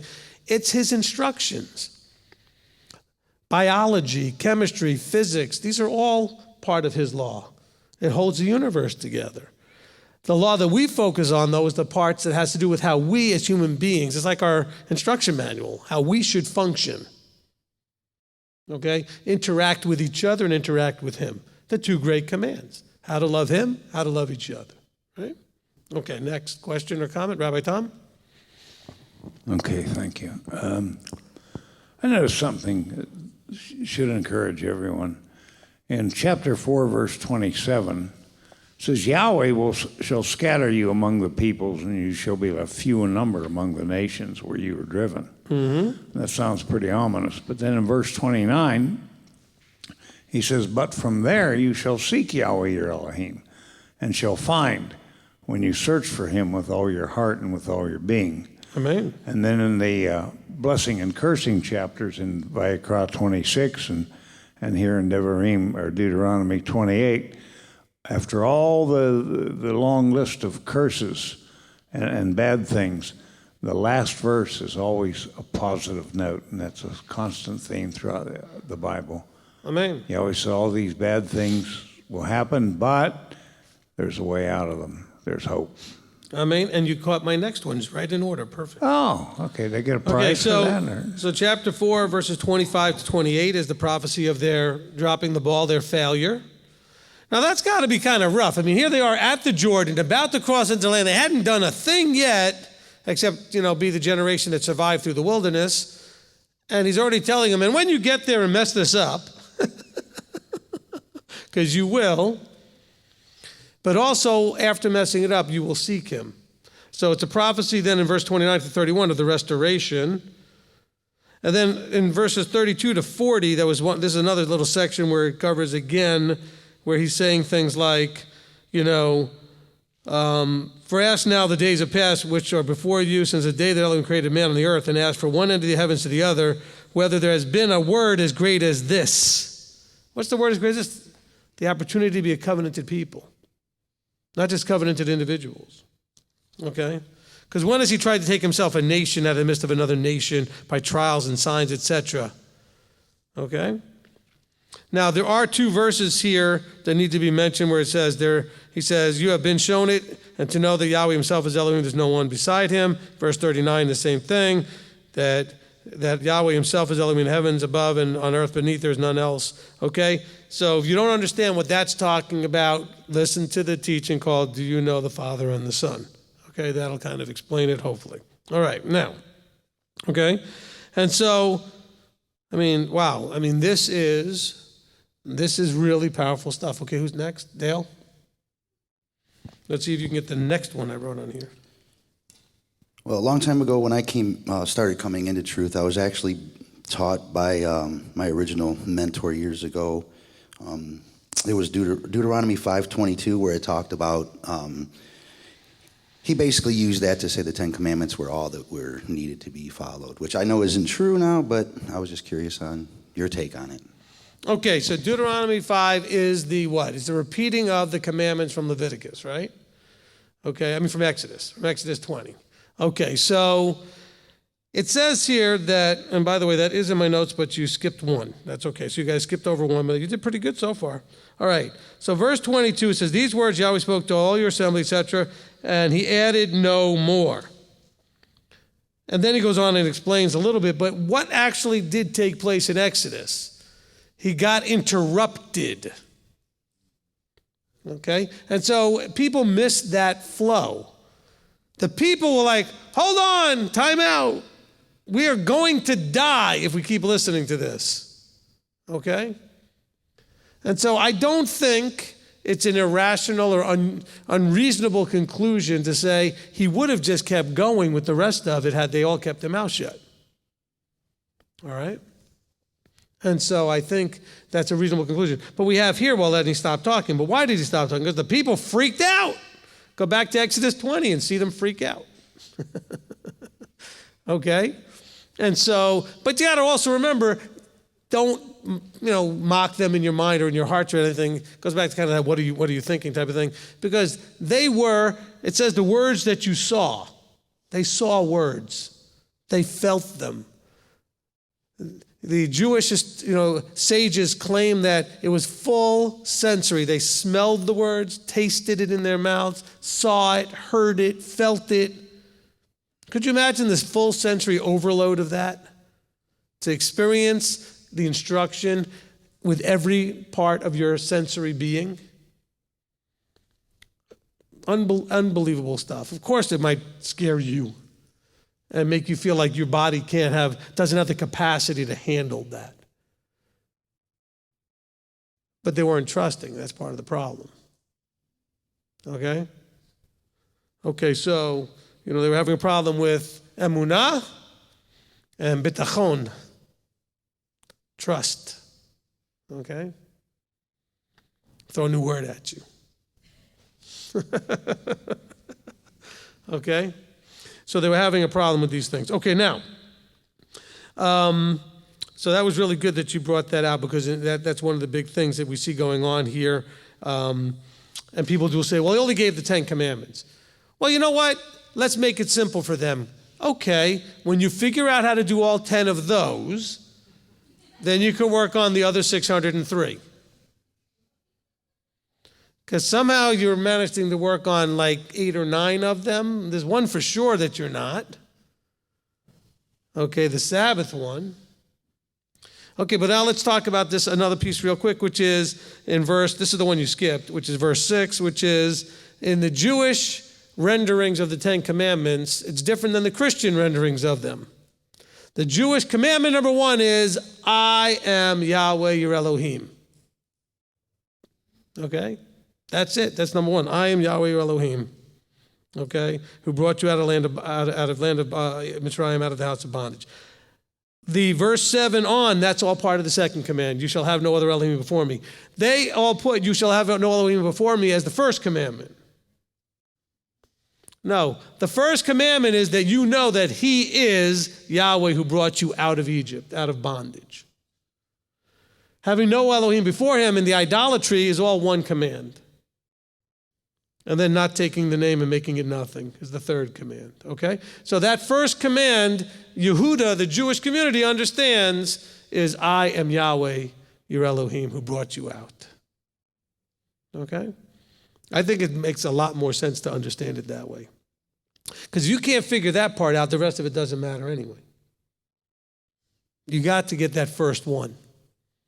That he is the one who brought you out of your bondage, out of your Mitzrayim, out of your Egypt. All right? Excellent. Okay, who else? Next. Over here. I'm on a roll tonight. Okay, somebody take the mic away from Candace. No, go ahead. First of all, I want to apologize for my comment, but that really happened to me yesterday. That's fine. Okay. So anyway, I was really impressed when in chapter 5, verse 4, Yahweh spoke with you face to face on the mountain from the midst of the fire. And he, I always thought it was just Moses that God spoke to face. But he actually spoke to the children of Israel face to face. Well, and how I thought of Moses was like you and me, and I could see you, and I thought he could see God the same way. And I realized that wasn't it, because he asked God to show him, to reveal himself to him. And he says, I will walk past you. I will hide you in the cleft of the rock, right. And I will walk past you, and you can see my hinder parts. Right. That's what he said. And so I just wanted to make and also that today, God speaks to us if we'll just shut up and listen. Well, maybe not. This is talking about literally take the panim al panim, the Hebrew for face to face, and understand it to mean he spoke to you directly. See, remember, in the pagan world, they spoke through channels, oracles, priests, priestesses, whatever. He said, no, Yahweh spoke to you directly. I speak to Moses directly. Then Moses speaks to you, type of things. He said, but at Mount Sinai, he spoke to all of you directly. So think of face to face, not as a literal, like, you could see his face, he saw your face, but he spoke to you directly, without any, intermediary, without any channel in the middle. He said, what people has had that with their Elohim, who spoke directly to you? Does that make sense more? Mm-hmm. Okay? And so he says, remember when Aaron and Miriam came up against Moses, he said, Moses I speak to panim at panim, I speak face to face. So I talk to him directly, without an intermediary. Okay? So that was a big experience, especially as a nation, to have the same experience where at that moment he spoke to them directly. Then they said, no more, go through Moses. We don't want to hear from you directly. It's too hard. All right, who's next? Oh, I was going to comment on something too. Okay. In chapter 6, verse 19, it says to drive out all your enemies from before you as Yahweh has spoken. Yep. And then he goes over in chapter 7 and verse 5, it says, "But this is what you do to them: break down their slaughter places, smash their pillars, and cut down their Asherams, and burn their carved images with fire. For you are a set-apart people to Yahweh your Elohim." And how I could see how that would apply to us today, because most of us, most people do not. There are some people in America that do bow down and actually pray to idols, but the majority of us in America do not do that. And I see how we need to get rid of the enemies in our life are the things that would cause us to stumble, fall away from Yahweh, that we would put in front of Yahweh and stuff, and that we need to be careful what we give our ears and our eyes to, because our eyes are like the windows of our soul. And whatever you take in, you never forget what you see or what you hear. Amen. And so I think it's really important for me to be very careful what I do every day, Right. that my life is consecrated to Yahweh every step of the way. Amen. Look, we don't know what our, I don't know how to put this. We don't know what our limits are. In other words, how much we can handle of something before it becomes a problem. We think we do. So we listen to a lot of Judaism stuff. Next thing you know, we're converting into Judaism. Or we listen to a lot of mixed, Christian, Hebrew root stuff, and the next thing you know, we have a very Christianized version of Torah observance and everything else, and that's see, it's not the obvious stuff like going into some other religion, whether it's Hindu or Taoist or Buddhist or even Muslim or this or that. No, it's more the things that are almost and sort of similar and kind of whatever close to. These are things you'd have no idea where that limit is, where you're going to go over the top and cross over the bridge into something else because you don't know where your limits are. You think you can handle it. I had somebody talk to me a little while back. A lot of you know who it is. I won't mention the name. Who said to me, "What do you think about? I wanted to learn more Hebraic stuff. I was going to take this Jewish course put out by Yeshiva online." I said, warning, be careful. Some people can handle it, some people can't. If you can manage the perspective, "Oh, no, I'm fine, I'll be great." Well, guess where he is now in Judaism? So much for that. You don't know what your temptations might be. It seems like it's okay at the moment. Most of you did not have a complete alcoholic meltdown the first beer you ever had. But you don't know where it turns into something else.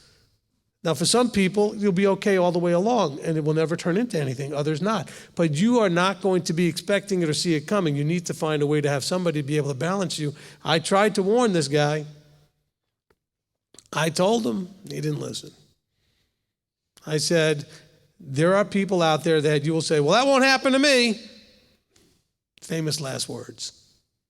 Okay? Now, maybe it won't. I hope it doesn't. But be careful. Because there will be those that will lead you away from Yahweh. Not so much the way this is happening here, where it's talking about the sons will turn away, their sons will turn away from following me. I'm assuming if you take their daughters and stuff, and for he turns your sons away from following me to serve other mighty ones. Look, it's still other mighty ones if it's almost the truth. Listen to the beware false prophets teaching. Okay? Remember, there are those who say, "Lord, Lord," and they are shocked to hear him say, "Get away from me, I didn't know you." They thought they had the relationship with him. That's the harder one. That's the more scary one, that you'll think that you're fine when you're not. And that happens because you could find something more comfortable and more tempting that's more the flavor that kind of meets you where you are. Some of you don't like some of the things I teach because it hurts a little bit and steps on your toes and ruffles your feathers and blah, blah, blah. Well, maybe that's what you need. Now, some of you have told me, maybe not in this room, but some people have told me over the years, "Well, Rabbi, I just want to encourage you. I hope you're not going to change and start watering things down. I'm doing this." I said, "Look, ask Uncle Bob, okay? I've been doing it this way for 20 years. Nothing changes. I'm me, okay? I'm not going to, how I deliver. Like if you see me in person and we're not in front of a mic, it's the same thing. I'm me everywhere. Okay? So don't worry about that. But look, this is one of those things, again, be careful about the stuff, the trappings, the people that could lead you into another place. All right? Let's not sound all cultish, but remember, he says here, that stuff, you are to destroy it, put everybody under the ban. I mean, it was a problem. We got to remember, this is what happened to Baal Peor. This is when Pinchas had to step up. And so we had to understand it because the daughters were leading them astray. Okay, next question or comment. Live stream, okay, Manny. Okay, I'm going to try to get through all these. We got a ton. Shaquez, Deuteronomy 3:26. I'm struck by this part of Yahweh. We see he's not to be trifled with, and he doesn't have to say yes. Amen. Mark Oswalt 4:2-4. The recollection of the incident at Baal Peor is just opposed with the command of do not add or take away as case in point of the disastrous results of syncretism. Amen. Excellent point, Mark. Robert Wyatt, Deuteronomy 4:6. Are the ones who hear all these laws have to have their ears to hear and eyes to see? Or is it that they see Israel being blessed by walking out the laws and right rulings? Okay, now remember, this goes back to the purpose of the nation of Israel. They were to be the nation sat up on a hill, the example so that they would have other people look over and go, only a wise and understanding people is this great nation, because they'll start to see the results of it. Had they done what they were called to do, then others would have seen the fruit of that and been drawn to it. So this is basically still going from he's giving them instruction on what they were called to do as a nation. We're not talking now about individuals and other things. After the prophecy of, and you shall be scattered in verse 27, okay, for when you messed us all up, then it's about him when he chooses to return them to open their eyes and open their ears and their hearts. Okay? And so the nations were aware that Yahweh brought this people out of Egypt. The nations were aware of things that had happened. I mean, the news spread. And so that was a different situation than what we're talking about today. Today we're talking about the fulfilling of verse 29, and from there you shall seek Yahweh. Well, when you seek him? You'll seek him when he pokes you and disturbs your peace, opens your eyes and your ears, and you realize something's missing or not right. And then we start dealing with that cycle or that process called the journey. Okay, we have that in a teaching called the journey. Okay, next question. The next one's from Angela, Deuteronomy 4:16. Does this literally mean all sculptures, even those not meant for worship? No. Okay. So, and I've taught this before. It's a good question. You maybe had never heard this before. And I'm going to look towards Marty this way, so I'm looking at the camera. This is about if you have something that either you, for whatever reason, would decide to bow down to and worship in some way and think is Yahweh or some sort of power, or something that other people had used before. So you could buy a lot of stuff in an antique store that was used for pagan rituals. So that's the stuff you need to get rid of. If you're like my aunt who collected penguins, there's nothing wrong with that. She doesn't own any penguins that anybody ever bowed down to, and she doesn't bow down to her penguins. My father has a bull collection, not like the one that was the golden calf, but he worked on Wall Street. Okay, the bull was a symbol of prosperity, the bear was the negative. So, he got a few of those as gifts, and next thing you know, he had a whole bunch of them. But they were just pretty displays there. So, I like the imagery from a success point of view as a metaphor of the rhinoceros charging down success. I wouldn't mind having, something, but it's not something to worship. Some people just love puppies or kittens. Okay, or horses. Okay, thank you, you're welcome. Okay, whatever. All right.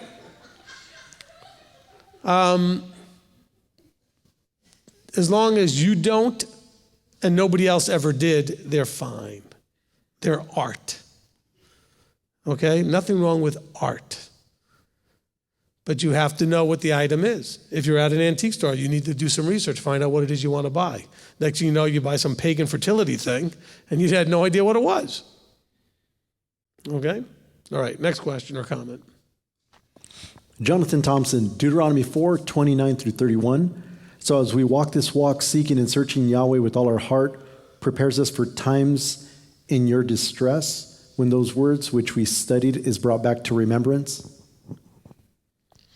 Yeah, because remember, you're going to be, we are now, okay, not you're going to, we're all in this now. This is all us, okay? When you are there, and from there we're going to seek him, but in seeking him, we're going to be in distress. We realize something's wrong, something's missing, and we're stressed, and we're trying to figure out, how did we end up here? Why don't I know what I'm missing? Why don't I understand my vertical relationship? You know, some of us, you know, Manny's told his story, we're like, I'm almost ready to just throw the towel in and just be done with this because I'm just so frustrated. A high level of distress. And from that distress, you shall remember these words, he says. And then you will realize, oh, okay, we are here because of this. And he also prophesies the path out. And that's where the discovering your identity teaching is so important, okay? Let's see, I told you we'd mention a few teachings. All right, go ahead. Olivier Hoffman, Rabbi, chapter 4, verse 30. What does it mean when it says, when all these words shall come upon you? And second question to that, can you expand on how to honor our parents as adults? Does this mean we take care of them, visit, love, etc.? All right. Two completely separate questions, but okay. So the first question simply means come upon you. In other words, when it hits you that everything that's happening to you is exactly what he talked about. Okay? All of a sudden it hits you like a ton of bricks going, oh. I mean, how many times you read the verses and read prophecy, these kind of things, you realize, oh, wow, that's me. This is us. He's talking about us. And actually, this is one of those areas right here where he's talking about us. We are in that scattered among the Gentiles place. We're scattered amongst the peoples. So that's what it means comes upon you, okay? Okay, when all these words come upon you, including, by the way, the scattering. Okay, because he prophesied that would happen. It didn't happen right then and there when he said in Deuteronomy 4, happened later. Generationally down the road, when we have Assyria coming in, then we have Babylon coming in, right? We have the scatterings. Then we have Rome scattering them in Yeshua's day, or right after Yeshua's day. We have Rome scattering them and the temple being destroyed in 70. So these are things that are all happening. All right, now as far as that's a really good question. The honoring mother and father, commandment number 5. Let me give you a different word that might work better for you. Think of respect. A lot of us don't understand honor. We're not in an honor-shame society anymore. As a matter of fact, we're in a shameless society. Okay, there's no shame in this society whatsoever. Nothing apparently is shameful. People in this society will do just about anything and not be ashamed of it at all. Okay? So let's think about the word honor as giving the respect that is due. They're your parents. So treat them with respect. Oh, but you have no idea how they treat me. That doesn't matter. You treat them with respect. That doesn't mean that you have to do everything they say. Honoring doesn't mean obedience necessarily. Because what if they are not honorable? What if they are not honoring the Creator? You're not going to obey them, but you treat them respectfully. You say, I'm sorry, Mom, I'm sorry, Dad, but I can't do that, and we're not going there, or this isn't happening that way. I don't mean to be disrespectful. Be polite in your language. Be respectful in your tone of voice. Give them respect. You can respectfully say no. Okay? Because a lot of you I know are having a lot of trouble. I get calls all the time from people in their 60s who have parents in their 80s, or in their 50s, have parents in their 70s or 80s, who are really hard to deal with people. Look, we were hard to deal with when we were children, and then we get to grow old enough so that our children get to have us being hard to deal with. It's payback. Okay? Of course, David Hayes loves to say, be nice to your children, they get to pick your nursing home. Okay, so. All right, but just remember that honoring doesn't mean that you have to do what they say as an adult. Hopefully we get that. It is not disrespectful, by the way, if they're not going to respect you and your children and the Torah. Like there are grandparents that will do things with your children to try to drag them off into some Christian this or that or the other thing. And you have to say to them sometimes, or they'll want to feed them pork and whatever when they're at their house. And you have to say, they're not coming over anymore. No disrespect, Mom or Dad. I still love you. You're my parents. But you're not respecting my authority over my children. Okay? All right, so there's lines that can be drawn. If you're confused, call me and we'll talk about it. But it's, Olivia, I know you could call, but just, it's a tough thing. But it has to do with making sure we do it respectfully. That's all. You can respectfully break ties with your parents, because sometimes you might need to do that. There's a bunch of parents out there that are super hyped Christian or whatever other religion they might be in, or worldly people that just are not respecting where you're going into Torah observance. You may need to put a boundary and say, hey, if you're going to behave that way, then we're not going to do this. I don't want to put a boundary. I love you. But what can I do if you're going to not show me respect and respect that I'm on a journey? Okay? So hopefully that makes sense. Okay? Now, next question or comment. This one's from Harold and Betty. Deuteronomy 5, 2 and 3. What does Moshe mean by the covenant was given to those who were there alive then and not to their fathers? Well, because remember, the ones who died in the wilderness, this is to the ones who made it to the end. Okay? He's talking to the ones that made it through the 40 years.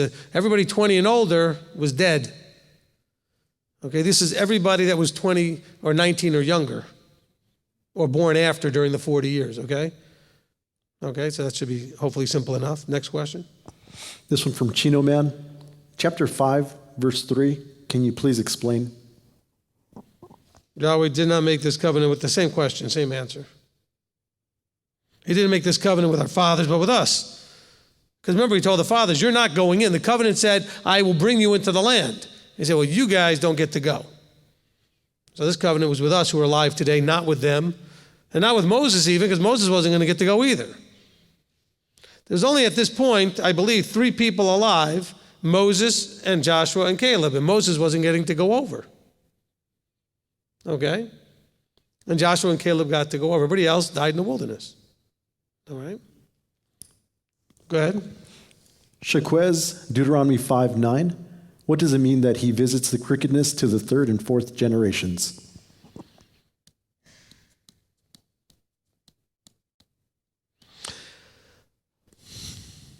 I think that it would be completely speculation to say this. What generally happens is that when people are doing their foolishness, he's going to allow it to play out, and it generally gets imitated for a few generations before he may inspire, at least 3 generations later, somebody to wake up and put a stop to the foolishness and just fix things and do things differently. Okay, that would be a guess. It doesn't say anywhere, but he's going to allow them to go down that path for at least a couple of generations is what it says. Anybody who's an alcoholic, you probably have an alcoholic father or mother, and they probably have an alcoholic father. It probably goes at least 3 or 4 generations. Just giving you an example, okay? This is what we call generational cursing. We imitate the foolishness of the previous generation. It is not demonic. It is not spiritual necessarily. There is obviously a spiritual aspect to our disconnecting ourselves from the correct way to do things, but it's just the foolishness of human beings to imitate foolish behavior of the previous generation. Okay, next question. Gemelin, Deuteronomy 6, 9. What does write them on the doorpost mean?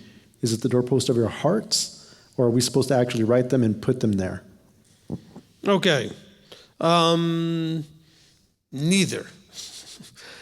Okay, it's not so much a literal thing, and it's not really a neither. It's look, we do sell special pens for a $1,000 donation that you use to write them on the doorposts. You have to use the special pen, though. It is blessed and anointed. I scratched my beard with it, and it's, okay. Okay, and I took the MTOI coin and I tapped it 3 times, Okay, I'm just teasing. You guys just lighten it up. Okay. I told you I'm the same all the time. Okay. The whole point of Deuteronomy, okay, here, this is what we call the ve'ahavta. All right, and you shall love, ve'ahavta, and you shall love. All right? And what he's trying to give you is that this is all encompassing. All right? You're going to love him with all your heart, mind, and being. How? Well, you're going to make sure that you're going to impress it on your children. You're going to speak about it when you're sitting in your house and when you're walking by the way, when you lie down and when you rise up. It's going to be as frontlets before your eyes. In other words, you're going to be thinking about it and aware of it, and it's going to be written and obvious in the way your house is.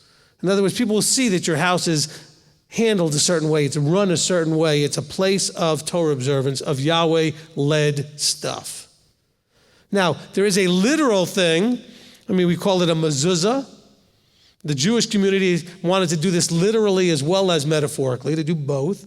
And so they have a little box that they have a little piece of these instructions actually here from Deuteronomy in the box. When it says, and you shall write them on the doorpost, so he takes all the stuff, they write it really small on a paper, and they have a scribe to do it if you want it to be, quote unquote, the way you think of as kosher. If you printed it with your printer, it would be just as fine. They just wouldn't think so. Okay? But this is a literal manifestation. It's a tradition to help them remember this point. And they then make sure to be aware of it when they walk in the house, and they see it there on the doorpost. So every door in the house, except the bathrooms, has one. Okay? Now, it's funny because the mezuzah is put on the doorpost on an angle. Do you ever wonder why? Because they couldn't win the argument of whether it should be this way or this way. She's like, are you serious? Yes, I'm serious. Should it be straight up? Should it be sideways? We'll put it halfway. All right? Now, just to be understanding, if you choose to do so, it's fine.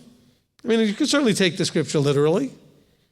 But if you take it literally and you miss the point, then it's no point to it, okay? The point is that your house should be a house that is known for and understood to be a house of Yahweh, a house that's Torah observant, okay? Now, this doorpost thing, if you're going to do it literally, what the tradition is that when you walk in the house, you put your hand up to touch it, to remind yourself that it's your desire to have those words on your lips. So you touch your lips. You are not kissing the mezuzah. You're not touching your lips first. We're not doing idolatry here. Okay? I explained this. We had a congregation in Knoxville that I was working with, and they had a Torah scroll, a real Torah scroll. And so they did a Torah service every now and then. They bring the Torah scroll out, and so I was there, and I said, actually they hadn't done one in like forever, or maybe ever until I got there. I said, why don't we do a Torah service? Bring it out, and I explained to everyone. I said, look, this is what we're doing. To be clear, like no confusion. You are not to kiss the scroll. I don't want anybody accusing us of idolatry. You don't have to do anything. The tradition is to touch it either with your hand, with the corner of your Bible, or with your tzitzit, off your talit, right? You wrap it around your fingers. And the desire is so you want to have that. May your words be on my lips. Yahweh, open my mouth so that my lips may, right? Bring forth your praise.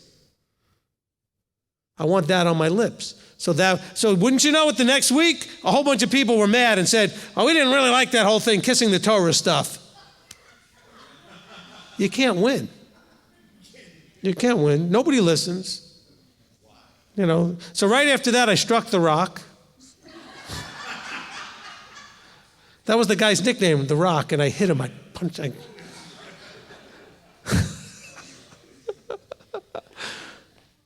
Because I was like, why did he have to say that? No. So I'm just saying, now the other thing is the frontlets before your eyes. So the Jews have what's called tefillin. It says, and you should be bind it on your hands, right? So it should be as a sign on your hand as well as frontlets between your eyes. So they have this thing called tefillin, which is a way to literally bind with a leather cord, a little box on your hand, as well as on your arm, and as well as one that hangs here right above your eyes. Okay? And when I say bind, I mean bind. I didn't understand that as a young man, but then I got bar mitzvahed. And the Sabbath before your bar mitzvah, you come in to be bound. Now, they want you to go and actually have your first time putting on tefillin, etc. And so when the first time I had the guy show me how to do it, and he put it on there, it left a mark for a good little while. They understand the word bind. It's not just kind of wrapped on there so it doesn't fall off. No, your skin is bulging between the straps. They're binding it. Yeah. Okay? And so, but that's again, it's a metaphor for you in your walk. Get out of the Vahafta, out of Deuteronomy 6, 5-9, get the walk part, not the literal mechanics of, do I need to put literally write on my doorposts? Now, if you want to sit there and write out Deuteronomy on the doorpost at the front of your property, go right ahead. Look, we knew a guy years ago, I don't even know if he's Torah observant anymore, but back in those days, he had a ministry where he literally sold doorposts that were electronic, and you could, like, when you have people have lights on their walk by their house, you could plug this thing in, and it has the whole Deuteronomy thing on the doorpost written out, and it would even light up. You could plug it in, so you could have literally doorposts. And he sold those, and he would even come and install it for you. Okay? All right. Anyway, what else you got? All right. Harold and Betty, Deuteronomy 6:20. Who are the witnesses mentioned there? No, it's not who, it's what. All of the events are the witnesses. Okay, so the whole Egypt thing with the signs and the wonders, those are the witnesses.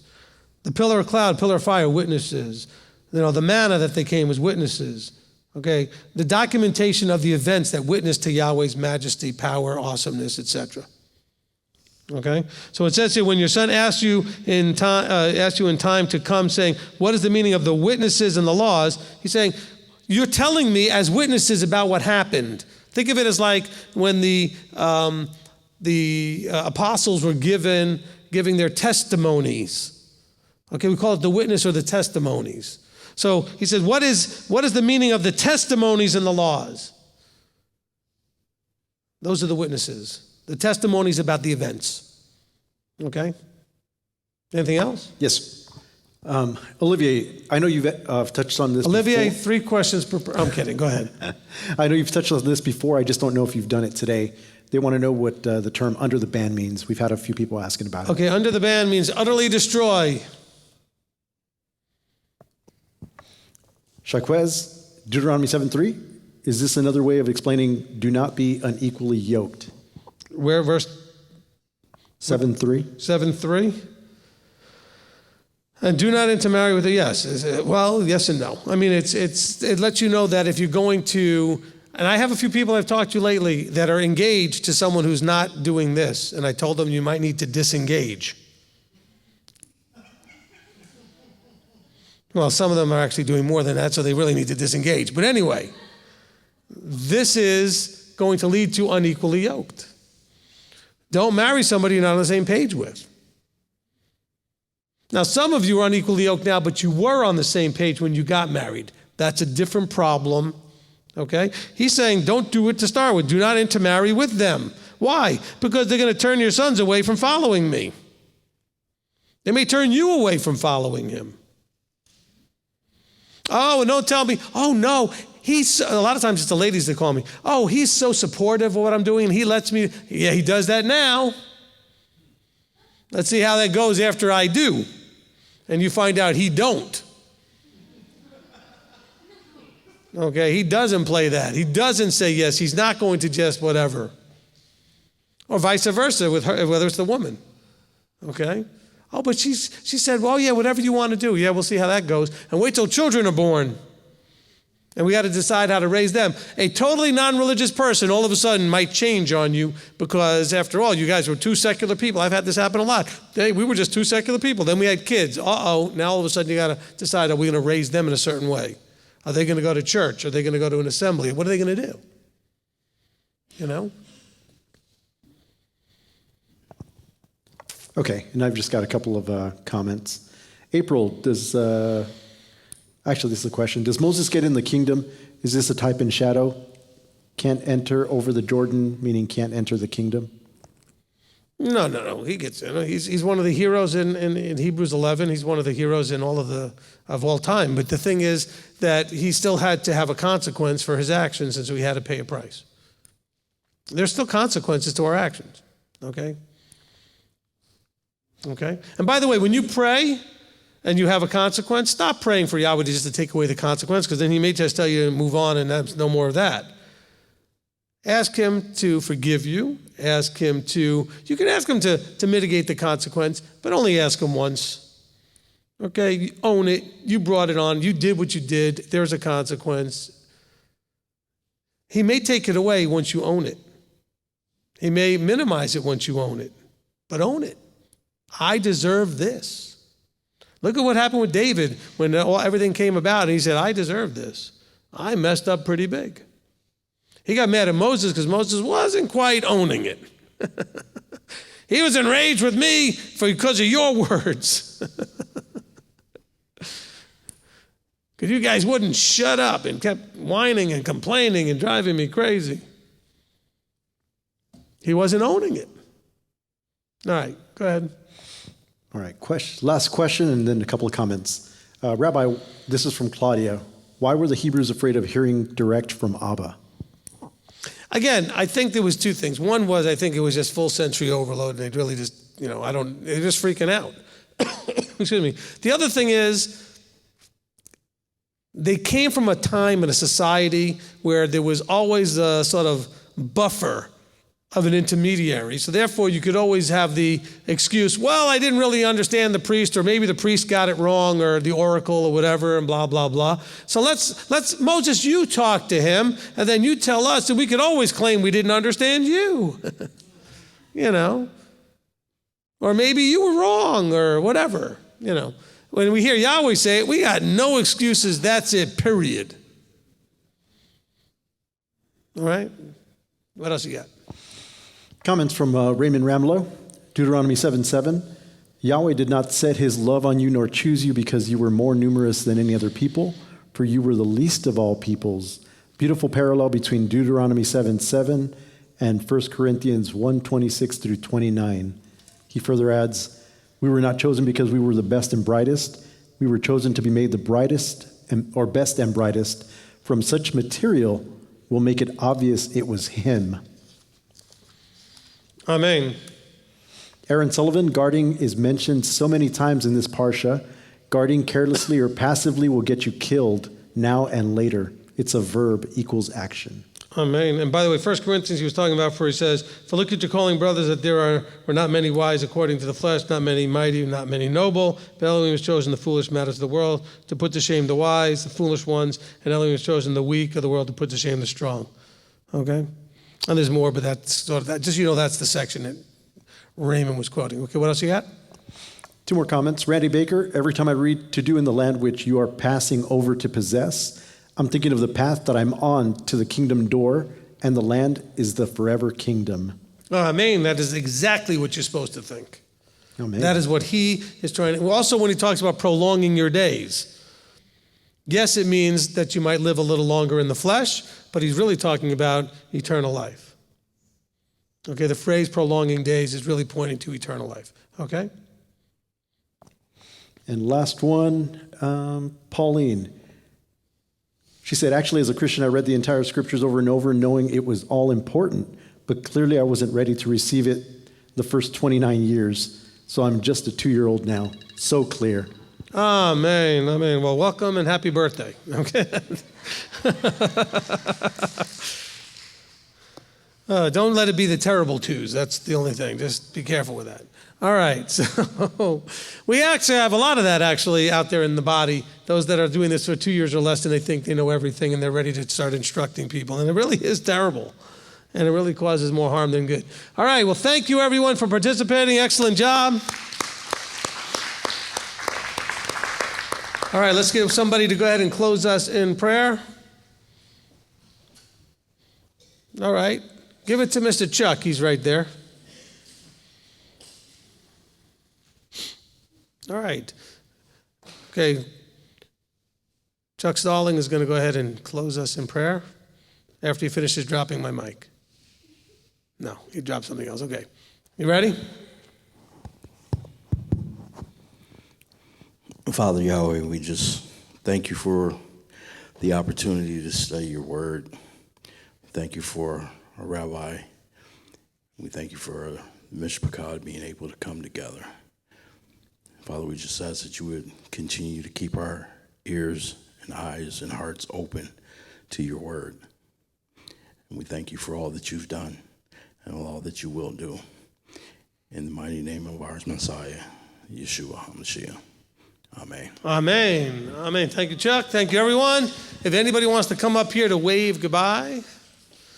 Wish everybody a good week. You can come on up.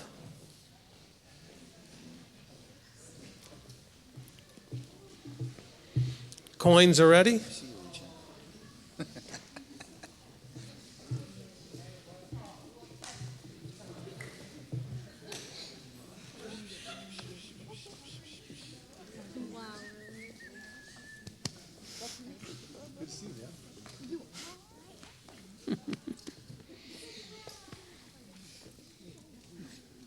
All right.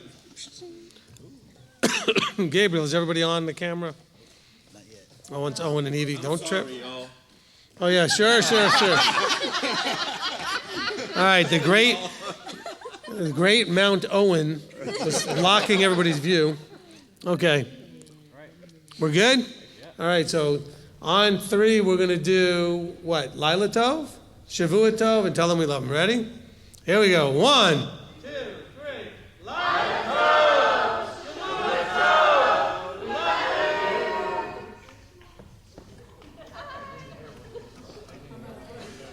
you. See you on Shabbat.